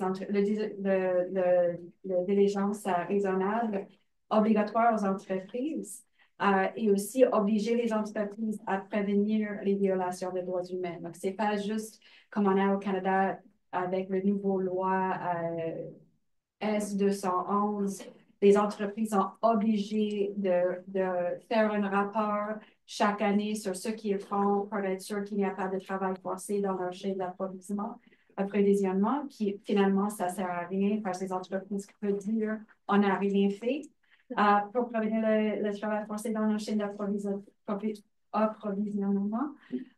Mais ils font que le loi dise parce qu'il faut juste faire un rapport. L'autre type de loi, ça oblige les entreprises à prendre des actions concrètes. Donc, d'avoir un plan de diligence raisonnable, d'évaluer les risques dans leur chaîne j'ai vraiment un problème avec ce mot, dans leur supply chains, et aussi prendre des actions pour prévenir des violations et remédier ou réparer des violations qui ont été faites. Ce genre de loi, ça existe déjà en France. Simon Pierre a parlé d'une députée, Dorine Potier, qui a proposé une loi comme ça en France, qui avait adopté en 2017. Ça existe en Allemagne et ça existe aussi au niveau de l'Union européenne depuis cette année. On a aussi des propositions de même type de loi en Brésil, Corée du Sud, et travaille au Mexique. Donc, ça existe dans plusieurs pays différents. Au Canada, le réseau sur la reddition de comptes des entreprises a publié une loi modèle qui a été déposée. Une membre du Parlement a pris notre modèle et a déposé un projet de loi en 2021 aussi, qui, pour l'instant, ne bouge pas au Parlement. On n'attend pas que ça va bouger avant la fin de ce gouvernement, mais ça existe. Donc, oui, c'est le projet de loi, mais aussi toute la campagne autour de ce projet de loi qui vise à sensibiliser le public canadien du problème et aussi cherche à avoir l'appui de ce public, de notre public canadien, pour une loi et aussi pour travailler sur le pouvoir, comme j'ai dit, qu'on donne aux entreprises. On sait qu'il y a beaucoup de Canadiennes qui s'inquiètent sur ce sujet, mais ne sont pas nécessairement au courant du problème. Ils ne savent pas la gravité du problème. On a vraiment un discours canadien que nos entreprises sont les meilleures entreprises, sont mieux que les entreprises chinoises, les entreprises américaines, les entreprises blablabla. C'est un discours que pour plusieurs Canadiennes, ils ne comprennent pas la gravité à quel point il y a des problèmes liés à nos entreprises. Donc, c'est ça la campagne cible à éduquer le public et aussi avancer ce projet de loi. Karen, vous avez quelque chose à dire? Non, j'allais juste dire que cette loi-là, ce n'est pas le seul. Donc, nous, on voit ça comme partie vraiment d'un ensemble de mesures. Donc, on a parlé de la prohibition des produits issus de le travail forcé. Il y a aussi toutes sortes d'autres mécanismes. Donc, ce n'est pas juste la loi ne va pas être la solution de leur problème, mais c'est partie d'un ensemble de mécanismes que nous, en tant qu'organisation, on suit. Donc, je passe la parole à Comme un petit court ajout là-dessus. Moi, je pense que tout à l'heure, je vous parlais, quand je vous disais, j'ai l'idée d'amener une loi, mais ce qui était promis pour faire ce qui était promis par le gouvernement, ça, c'est bien sûr par rapport aux marchandises qui s'en viennent pour débarquer sur le territoire. Le projet de loi dont il est question ici, ben, il y en a deux, en fait, deux projets de loi. Il y en a un pour renforcer le pouvoir de l'Ombudsman, puis il y en a un autre qui ont été déposés à peu près en même temps. Et l'autre qui, lui, s'applique plutôt au comportement des entreprises canadiennes, mais à l'étranger, par rapport aux droits là-bas. Donc, c'est deux volets. Mais dans les deux cas, je les comparais. C'est deux projets de loi de collègues qui sont du NPD. Mais moi, j'ai toujours dit, on ne marche pas à l'étiquette partisane. Si l'idée est bonne, elle est bonne. Puis ça me fait plaisir de m'associer à ces projets de loi-là, à les comparer. Dans un cas, c'est une vraie loi de diligence raisonnable. Puis c'est important de comprendre que la S211, effectivement, c'est juste une obligation de faire rapport. Puis c'est vrai qu'il y a une amende si tu ne fais pas rapport. Sauf que tu peux faire rapport pour dire j'ai rien fait. Tu peux faire rapport pour dire je n'ai mis en place aucune action de diligence raisonnable, point barre, puis tu es correct. Tu as rempli ton devoir annuel. C'est dire jusqu'où ça va. Puis en plus, c'est une obligation juste pour les entreprises de 250 employés plus, pour celles qui ont un chiffre d'affaires qu'on dit assez élevé pour. Je sais pas, c'est pas défini comme tel, mais je ne me souviens plus le terme exact qui est utilisé, mais ça laisse place à l'interprétation. Donc, aussi bien dire qu'il n'y a rien. Ça venait de la sénatrice Méville Deschênes. J'ai déjà eu une chicane sur Twitter avec. J'ai fini par lui dire que son projet de loi était aussi inutile que le Sénat, dont il émanait. Dont il émanait. Elle m'en veut encore, elle m'en parle encore maintenant. Mais j'en regrette pas mes paroles, je vais leur dire n'importe quand, même quand il y a une caméra. Donc, pour clôturer cette discussion passionnante après 25 ans minimum de travail sur ces questions et pour ne pas tomber aussi dans ce piège de pensée magique. Karine a parlé de solutions, Simon-Pierre d'autres solutions. Qu'est-ce qu'on peut faire selon vous comme citoyens et citoyennes pour davantage participer en fait à faire entendre cette voix, surtout si on peut partir des expériences que vous avez vues émerger durant ces 25 dernières années?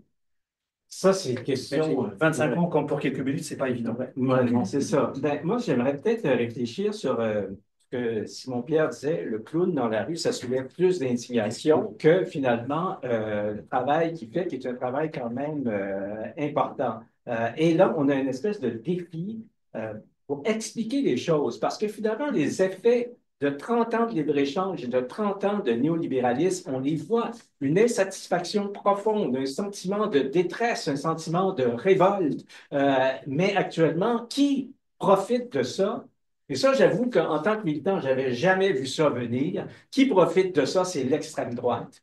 En Europe, en Amérique du Nord, ailleurs dans le monde. Alors là, on a raté une coche quelque part. C'est sûr que les gens ils ont plus confiance aux partis de centre-droit, de centre-gauche qui ont gouverné de la même manière, qui ont gouverné en étant indifférents à ce que subissait la population, ce qu'on dénonçait nous, dans le mouvement altermondialiste depuis des années et des années. Donc, c'est ça, à mon avis, c'est ça le rattrapage qu'on a à faire. Ça ne sera pas facile parce qu'on part de loin, parce qu'il y a de la désinformation, parce que l'extrême droite joue avec des armes là, qui nous désarçonnent complètement, le mensonge, la théorie du complot, l'insulte aussi. Donc, moi, je pense qu'il va falloir réorganiser nos luttes. C'est quelque chose qui est extrêmement complexe, d'extrêmement difficile, mais je pense qu'on a tout un examen de conscience à faire. On a une révision stratégique à faire, hein? Mais en même temps, il ne faut pas abandonner nos bonnes vieilles luttes contre le libre-échange comme on a toujours fait. Je pense que la stratégie aussi qu'on a en attaque de viser le lobbyisme, c'est quand même quelque chose qui est assez important. Maintenant, j'aimerais juste terminer avec Simon-Pierre qui nous dit qu'il nous invite aux commissions parlementaires. Ben, je pense que c'est très important pour nous parce que c'est un des rares moyens de nous faire entendre dans une instance où on a quand même, où on est quand même reçu. Et on est obligé de nous entendre à ce moment-là. C'est pas toujours facile. Hein, des fois, on a l'impression d'aller dans la fosse aux lions. Et je peux vous dire que c'est pas facile avec les conservateurs et même les libéraux, hein, qui sont pas toujours très accueillants pour nous. Donc, mais c'est un exercice qui est important à faire. Puis je tiens quand même à souligner le travail de Simon-Pierre, qui nous invite d'abord, c'est déjà pas mal. Puis lui, il est à longueur de journée dans la fosse aux lions. Hein. Je peux vous dire, les conservateurs ne sont pas évidents, sont très durs et ils ont une manière je dirais, de détourner le civisme démocratique qui est extrêmement inquiétant, à mon avis. Je pense qu'il faut quand même, comment je dis, mettre toute l'énergie qu'on a pour lutter contre ces mouvements réactionnaires, pour protéger les valeurs qu'on a actuellement. Donc, c'est vraiment des choses qui sont extrêmement importantes. C'est un peu décourageant, là où on en est actuellement, là, avec la montée de l'extrême droite, mais c'est certainement pas le moment de lâcher, c'est certainement pas le moment de se dire, ben, qu'est-ce que vous voulez, on n'a rien à faire. Donc, il faut continuer la bataille, il faut continuer le combat, même si c'est difficile, c'est peut-être plus important que jamais. Je pense pour démontrer assez éloquemment ce que Claude dit, je peux vous dire, puis j'ai mes deux adjoints qui sont ici, les courriels qu'on reçoit, les insatisfaits, le bruyants qu'on reçoit, les chaînes de lettres massives, là. Ça a été un temps les vaccins, ça a été les armes à feu, ça a été la taxe carbone qui ne s'applique pas au Québec. Pour vous donner une idée, les insatisfaits, les contestataires, ils sont où maintenant? Dans quelle sphère politique, dans quelle famille politique ils sont maintenant? Ah. Puis même à ça que veulent dire les étiquettes maintenant, c'est plus trop. C'est rendu. Tu sais, juste quand on regarde, puis évidemment, quand on regarde juste le conspirationnisme, si on peut dire, qui est une extrémité du spectre évidemment qui est fréquentable d'aucune manière, mais je me souviens au début, moi, dans le temps du 11 septembre, c'était plutôt dans une branche marginale de la gauche. On entendait ceux qui disaient non, il n'y a pas eu d'avion sur les tours. Aujourd'hui, c'est beaucoup plus dans l'extrême droite que ces thèses-là ont été reprises aussi. Alors, merci. Catherine, en arrière? Oui, oui, si vous avez mentionné, pardon, Louise, d'avoir mentionné que oui, c'est vrai que ces abus existent au Canada aussi. Donc, c'est juste pour dire, nous, on travaille en avocat, on travaille sur les lois et les politiques fédérales. Donc, c'est souvent, c'est le fédéral qui gère la réglementation des entreprises à l'extérieur du Canada. Donc, c'est pour ça qu'on travaille.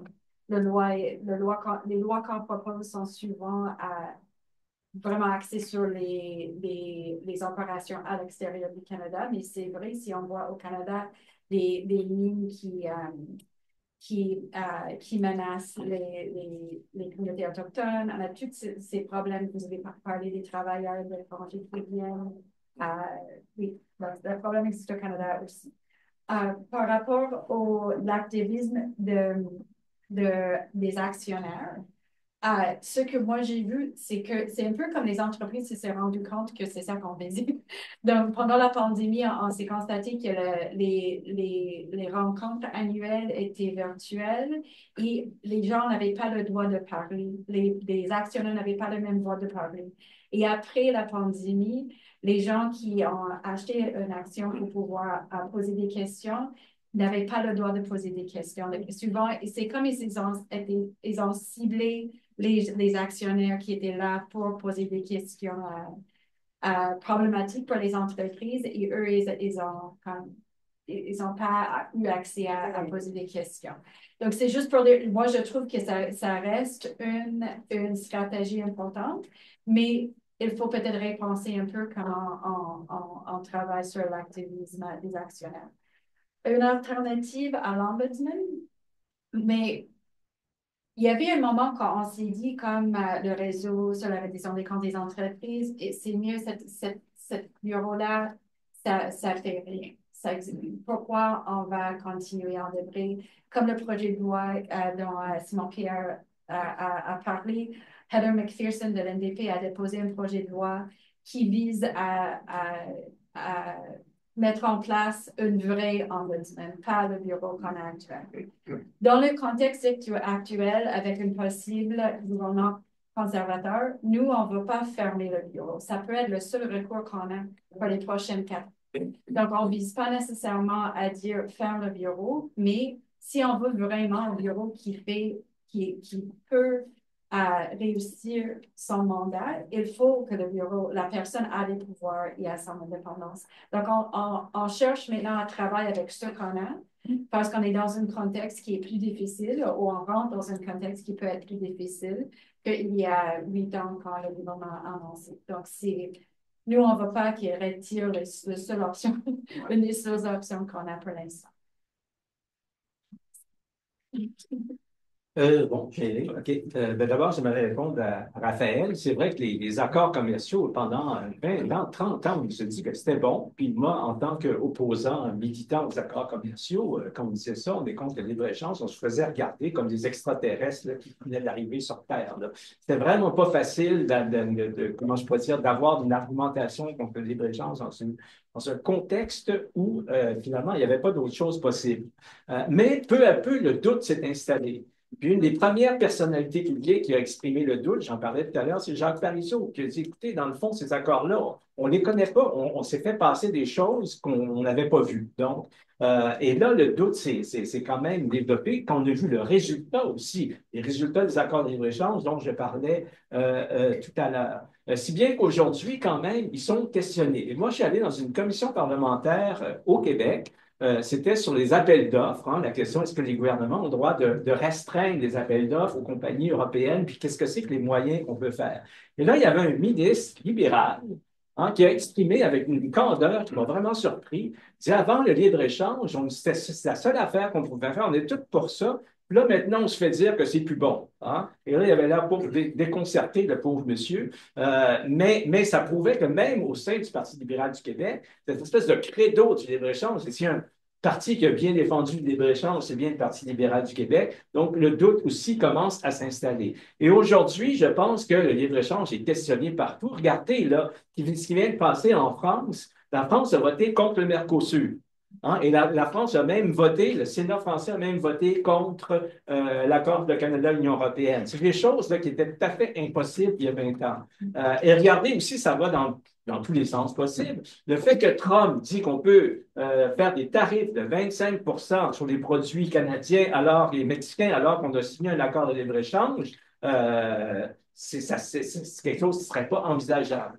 Donc maintenant, qu'est-ce que va être la suite? Là, c'est très difficile de déterminer la suite, mais quand même, où est-ce qu'on s'en va? Bonne direction, quand même, l'accord entre le Canada et l'Ukraine. Il y a des choses très positives à retenir. Mauvaise direction, quand même, ce que les conservateurs risquent de nous proposer ou on risque de retourner en arrière. La question du protectionnisme, ça, c'est une question qui est vraiment très, très importante. Ça rapporte un petit peu à la façon dont ont été perçus les accords de libre-échange. Les médias réduisent la chose à quelque chose de très simple. Où il y a le libre-échange, il y a le protectionnisme. Hein? Il n'y a rien entre les deux. Mais il y a toute une série de nuances entre les deux et il peut y avoir des mesures protectionnistes très, très bonnes, comme par exemple pour le travail forcé, des tarifs douaniers ciblés sur des pays où on sait qu'il y a des problèmes de travail forcé. Ça, c'est intéressant. La gestion de l'offre sans tarif, ça ne tient pas, ça vient de s'écrouler. Donc, on a absolument besoin de protéger certains secteurs, hein, et ça peut être par des mesures qui sont qualifiées de protectionnisme, mais il y a du bon protectionnisme. Mais les tarifs de 25 ça n'a juste pas de bon sens. Ça va causer une catastrophe, ça va créer un phénomène d'inflation, ça va affecter aussi bien des gens ordinaires aux États-Unis ou au Canada. Donc, c'est une question extrêmement complexe. C'est un outil qui peut servir, mais il faut s'en servir pour le bien. Activiste auprès des actionnaires, je pense que oui, effectivement, c'est important, mais toute l'expérience que j'ai de ça, de personnes qui l'ont fait, c'est extrêmement frustrant et ça donne très peu de résultats. Alors, tant mieux, c'est des gens qui veulent mettre de l'énergie là-dessus, mais personnellement, je trouve que c'est plus intéressant, là, je prêche pour ma paroisse, de plaider, de s'attaquer à un problème comme celui du lobbyisme que ça, mais ça peut donner effectivement des résultats, mais d'après ce que je connais, c'est beaucoup d'efforts pour très peu de résultats et beaucoup de frustration aussi. Moi, j'ai un ami qui le fait personnellement, il a fait ça pendant longtemps et il est sorti de là complètement amer et démotivé parce que finalement, les propositions, dans une très grande majorité, étaient pas respectées. Et dernière chose, pour venir à ce que disait Sujata, la question de bris de solidarité, hein, le fait qu'on va négocier juste avec les États-Unis, on va se foutre du Mexique, c'est extrêmement dangereux, ça. C'est extrêmement dangereux dans le phénomène de résistance aussi aux accords de libre-échange, parce que faut pas oublier qu'on a fait des avancées très importantes dans la lutte contre le libre-échange. Et s'il y a un domaine où on a fait des avancées extraordinaires, c'est dans le domaine des services. Hein, rappelez-vous la volonté de privatiser systématiquement la santé et l'éducation, mais à un haut niveau, et dans une optique de utilisateur-payeur en plus. Hein, c'était la GCS au sein de l'OMC. On l'a fait tomber, mais grâce à quoi? Grâce à une solidarité internationale. Ce n'est pas les gens qui se sont battus localement, c'est sûr qu'il faut le faire, mais ils se sont battus aussi en échangeant, en unifiant la lutte. Et aussi en arrivant à des propositions. Et d'ailleurs, dans l'ASEUM, si ça fait partie de l'histoire de l'ASEUM, il y a eu une rencontre de la société civile, du mouvement social mexicain, canadien et américain. J'étais là à Mexico, on a fait une série de propositions, puis les gens sont sortis de là vraiment énergisés. Et d'ailleurs, le programme qu'on avait fait, c'est devenu le programme de nos revendications.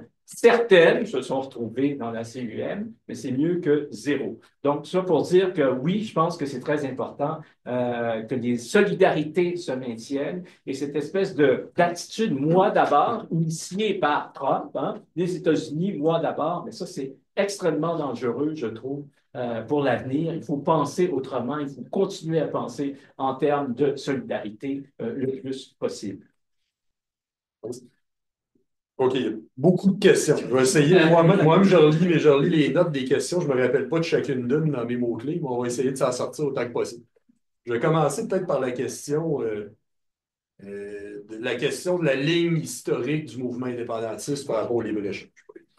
Comme Claude vous le disait, M. Parizeau, il a eu son évolution. Évidemment, il a constaté le règlement des différents investisseurs États, qui d'ailleurs n'était pas dans le fameux libre-échange, la poignée de main entre Mulroney Puis Reagan, il est venu après. Il est venu dans l'ALENA. Quand on a ajouté le Mexique, c'est là que c'est apparu. Ce n'était pas dans la première mouture. Mais il y a eu effectivement cette prise de conscience. M. Parizeau va aussi sonner l'alarme contre l'accord multilatéral sur l'investissement. Il va sonner l'alarme contre la zone de libre-échange des Amériques aussi. Dans le cas de M. Landry, c'était moins clair, mais il a toujours été contre le règlement des différents investisseurs États. Il avait d'ailleurs déjà permis à ses députés à l'Assemblée nationale de s'opposer à certains accords pour cette raison-là, puis pour l'exception culturelle aussi. Mais ce qu'il faut savoir, c'est que même au début, avant cette prise de conscience, on parle, et au moment de cette prise de conscience, on se souvient dans le temps du sommet de Québec, il y avait eu la lettre de M. Parizeau où il disait on peut pas lutter contre la marée, mais on peut construire des digues fluviales. Ben, sa position a toujours été au final la même. Parce qu'au début, M. Parizeau n'avait pas un rapport religieux au libre-échange. Il a constaté par la force des choses que nous aurions intérêt, que nos PME auraient intérêt à avoir le marché du Sud. C'était du pragmatisme économique. Il faut savoir aussi qu'il y a un contexte. Arrive le référendum en 80. L'option de René Lévesque, c'était la souveraineté association. Lévesque était très clair sur le fait que ce n'était pas un sans l'autre. Il n'y aurait pas de souveraineté sans association. Le message était quand même clair, sans le Canada, on est fait. Si on n'a pas de partenariat économique, il n'y a rien qu'on peut faire. Puis là, on se rappelle de toutes les peurs économiques du gouvernement Trudeau à l'époque, vous allez tout perdre, les pensions de vieillesse, etc. Même si là, aujourd'hui, on voit que c'est en état dans le Canada que les pensions de vieillesse sont menacées. Mais c'est une autre histoire. Mais à l'époque, c'était tout ça. C'était vous allez tout perdre. Les pertes d'emploi, les chutes Montmorency qui vont délocaliser, puis ça finit avec les pertes de sièges sociaux, toute la quête. Là, justement, après, il a fallu que les brillants économistes qui étaient les Parizeau et les Landry se disent si on veut en préparer un prochain, il faut désamorcer ça. Donc, l'idée, puis on se rappelle qu'en 95, la position de M. Parizeau, c'était oui, on propose un partenariat économique avec le Canada, mais s'ils disent non, ça ne nous empêchera pas de partir pareil, on n'a plus autant besoin que dans le temps. Puis, plus n'avoir autant besoin que dans le temps, c'était le pari du libre-échange. C'était de dire l'axe va être nord-sud au lieu d'être est-ouest. On va désamorcer leur peur. On va désamorcer les craintes, la campagne de propagande, la campagne de peur qui va venir dans d'Ottawa. Puis c'était l'idée. Puis finalement, on voit aussi que ça a fonctionné. Aujourd'hui, on fait énormément plus affaires avec les États-Unis. On fait énormément plus affaires. Il y a des compagnies comme le Cirque du Soleil, Couche-Tard, CGI, etc., Miralis, qui sont extrêmement connues aux États-Unis. On fait affaire principalement avec l'État de New York. Aujourd'hui, Ottawa ferait bien dur en disant qu'on dépend d'eux autres économiquement. Là-dessus, ça a marché. Sauf que même déjà à l'époque, pour M. Landry, c'était quand même clair que si on embarque là-dedans, on ne se lance pas dans un océan de requins en se comportant comme un petit poisson rouge. C'était clair que si on embarque là-dedans, ça prend un bon taux de syndicalisation, ça prend des leviers, ça prend des caisses de dépôt, ça prend des investissements Québec, ça prend des Hydro-Québec, ça prend tout ça, ça prend des leviers comme ça. Mais c'est précisément ces leviers-là qui, dans les années néolibérales, principalement sous Jean Charest, qu'on a complètement mis à terre, qu'on a réorienté complètement pour les convertir à des logiques financières, des logiques spéculatives. Donc, à partir du moment où on fait ce virage-là, là, oui, effectivement, c'est pas mal plus dangereux d'être dans le libre-échange. Mais là, je réponds juste, évidemment, de manière purement économique. Parce que sur plein de plans, je pense que les combats des accords de libre-échange de l'avenir, ça sera tout ce qui ne devra pas être dedans. L'agriculture ne devra jamais en faire partie. L'environnement ne doit jamais en faire partie. Les droits des travailleurs ne doivent jamais en faire partie, sauf pour mettre des mécanismes de protection et des mécanismes d'encadrement. Les services sociaux ne doivent jamais en faire partie. Offrir des droits comme c'était le cas avant l'entente avec l'Europe, comme par exemple la STM qui avait des pouvoirs d'acheter des wagons sans appel d'offres, de pouvoir prioriser des producteurs locaux, des producteurs nationaux, par exemple, des choses comme ça. Il y a un paquet d'exceptions qui doivent être là-dedans.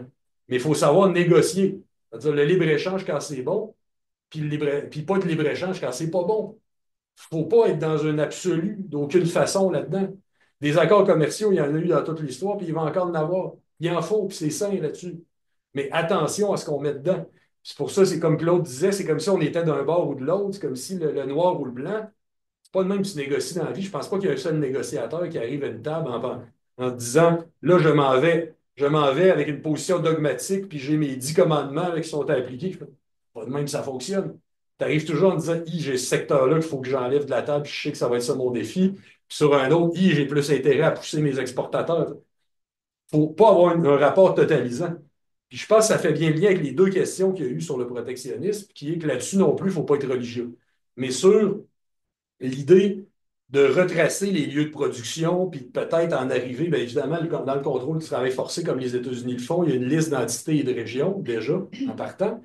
Mais d'avoir, puis il y en a un paquet là, de mesures dites protectionnistes qui se jasent, comme l'ajustement carbone qui est poussé par l'Europe présentement, ça fait énormément jaser. Il y en a un paquet de dossiers comme ça. Mais pour retracer les lieux de production, c'est vraiment pas évident parce qu'il y a tellement de dumping puis de manière de. Des fois, des marchés, des produits qui font 3 pays, et puis finalement, il y a juste le dernier qui va être étiqueté. Vraiment pas facile. Mais peut-être qu'avec les nouvelles technologies, il y a moyen d'assurer une plus grande traçabilité. Parce que ça va être ça le défi, à mon sens, on peut utiliser le terme protectionnisme, mais d'une meilleure protection finalement à nos frontières dans une optique éco-responsable. J'avais aussi sur l'enjeu de la culture de la CO, mais en effet, puis on sait qu'au fil du temps, Ottawa, je ne me souviens plus qui l'avait posé, celle-là sur le milieu culturel, c'était toi. Puis donc, on sait qu'au fil du temps, Ottawa défend officiellement l'exception culturelle, mais c'était le combat du Québec. C'est devenu leur position officielle, mais ça n'a jamais été poussé avec la même ardeur, avec le même enthousiasme que le Québec. C'est une invention de l'Union des artistes, le concept d'exception culturelle. Si je ne me trompe pas, c'était dans les années Pierre Curzi, c'était une invention vraiment du Québec, l'exception culturelle, avec le soutien de la France par la suite. Mais ça a été un gigantesque combat. Puis à plusieurs reprises, dont dans l'accord multilatéral sur l'investissement, Ottawa avait caché aux Québécois que l'exception culturelle serait menacée. Dans le cas de l'accord avec l'Europe, elle est encore présente, mais c'est une approche par chapitre. Donc, au lieu de dire en partant, hey, tout ce que vous allez lire là, inquiétez-vous pas, la culture ne s'applique pas, il n'est pas là-dedans, c'est par chapitre. Donc, légalement, ça renvoie juste aux endroits où c'est mentionné spécifiquement. C'est mieux de l'avoir mentionné que de ne pas l'avoir mentionné par tout, mais ça aurait été mieux de dire que c'est une exemption globale, une exemption ciblée, cible par cible. Puis ça, là-dessus, surveillons ça. Surveillons ça, surtout dans le cas d'un gouvernement conservateur aussi. Surtout dans le cas d'un gouvernement conservateur. Euh, Dans le cas, justement, je serais intéressé sur les bonnes pratiques réglementaires, s'il y a des cas, parce que moi, c'est la première fois que j'entends que c'était utilisé concrètement par des multinationales. Je serais vraiment intéressé à ce qu'on en parle, voir si on peut creuser ce volet-là, peut-être au comité du commerce, de voir si on peut aller plus loin là-dessus. Parce que moi, j'avais l'impression que c'était plutôt resté obscur jusqu'à maintenant, donc ça serait intéressant qu'on en discute s'il y a des exemples précis et concrets. On a plus d'exemples européens. Accord Canada-Union européenne, il y en a qui sont penchés là-dessus. Accord en TUM, moi, je n'ai rien vu là-dessus. Je n'ai pas vu les choses, mais déjà, quand même. Mais c'est très contraignant dans la CUM. C'est plus contraignant que dans l'accord entre le Canada et l'Union européenne. Alors que l'accord avec l'Europe a aussi en plus un règlement des différends, même s'il ne s'applique pas, là, parce que ça n'a pas été encore ratifié. Là. C'est tant mieux comme ça. On parle de. Maintenant, il y a la question sur l'Ombudsman. L'Ombudsman, moi, personnellement, évidemment, comme je co-parraine le projet de loi d'Heller là-dessus, parce que l'idée de le renforcer, c'est mieux que rien. Mais ce n'est pas mon idéal. Parce que ça demeure un bureau des plaintes. C'est bien beau de recevoir une plainte, mais je pense que c'est insuffisant malgré tout. D'ailleurs, moi, je l'ai interrogé, l'Ombudsman en comité, qui se vantait d'avoir un beau site Internet, qui était bien accessible partout dans le monde. On est rassuré. Il ne peut pas exiger la production de documents, il ne peut pas exiger à des témoins d'aller témoigner, mais il y a un beau site Internet. Alors voilà qui change tout. Mais moi, je ne suis pas, même si c'était un vrai ombudsman avec des dents, ça serait préférable, ça serait un pas en avant. Mais la meilleure solution, à mon sens, c'était le projet de loi du Bloc en 2009. Puis ça, c'était une commission indépendante du pouvoir politique, mais qui ne se contente pas de recevoir des plaintes, mais qui peut faire ses propres enquêtes selon son pif. Dès qu'il y a un soupçon, on peut lancer ses propres enquêtes, peut cibler publiquement et ouvertement des entreprises qui seraient fautives et exiger publiquement des organismes qui ne mettent fin au financement. Moi, à mon avis, ça aurait été une meilleure solution. Puis, à ma connaissance, parce qu'il y a eu d'autres projets de loi aussi, Peter Julian du NPD qui en a avancé quelques-uns, tout ça, mais le projet de loi du Bloc de 2009 est celui qui est allé le plus loin dans l'histoire, à ma connaissance. En tout cas, c'est ce qu'Alain Deneau m'avait déjà dit aussi, lui qui avait retracé l'histoire de ces tentatives-là. Moi, je ne démissionne pas à l'idée de ramener ça un jour. Ça va être très dur à faire adopter, mais je pense qu'il faut quand même mettre la barre plus haut que juste un bureau des plaintes. tout simplement. On a parlé aussi d'Exportation Développement Canada qui envoie de l'argent sans trop vérifier c'est où est-ce que ça s'en va. C'est un autre chantier, mais aussi la diplomatie canadienne. On sait que depuis les années Harper, les ambassades ont une ligne, une position de soutien aux minières. On dit minières canadiennes, ne sont souvent pas canadiennes, parce que c'est un pavillon de complaisance. On s'enregistre puis bénéficier des avantages. Go une petite boîte postale, puis c'est beau, t'es Canadien. Puis, dans la diplomatie canadienne de soutien sans nuance aux minières, ça, c'est quelque chose qu'il faudrait aborder aussi. On sait qu'il y a eu des rapports, il y a eu des cas au Guatemala de viol flagrant des droits humains, il y a eu des assassinats même, puis qu'il y a des rapports qui montrent que les fonctionnaires ont défendu ouvertement, ben pas si ouvertement, plus en coulisses, mais c'était quand même sans aucune nuance, les comportements des minières pour étouffer les affaires. Et moi-même, dans le cadre de l'étude, on étudie présentement les négos commerciales avec l'Équateur. J'avais interrogé l'ambassadeur équatorien qui avait refusé de rencontrer les représentants des communautés autochtones, mais qui a rencontré les compagnies minières le premier après-midi quand ils ont demandé. Puis qui avait nié les violences qu'il y avait eu dans certaines régions, des violences qui étaient reconnues par l'ONU dans cette région-là. Lui, il disait que l'ONU avait mal fait son travail. Vous pouvez retrouver ça, c'est sur ma page, vous taperez ça. Là, ambassadeur de l'Équateur, vous allez voir, il roule des yeux, il n'est plus capable de mes questions à la fin. Je suis bien content aussi. Je suis bien content d'avoir gâché cette journée. Mais cette chose étant dite, c'est trois chantiers. Un vrai mécanisme d'enquête, une vraie commission indépendante du pouvoir politique, surveiller où va l'argent, puis le pouvoir diplomatique de soutien aux mineurs. Je pense que c'était pas mal le tour des questions. J'en avais pas d'autres pour l'instant. Ben pour l'instant, ben c'est fini de toute façon. Il reste à vous remercier d'avoir été là. Peut-être pour une autre fois, une autre table ronde. Avec grand plaisir. Chers invités, merci d'avoir assisté, de nous avoir accordé 15 minutes de plus de votre temps. On a apprécié. On a appris aujourd'hui à se prononcer avec nuance, sans modération, je dirais.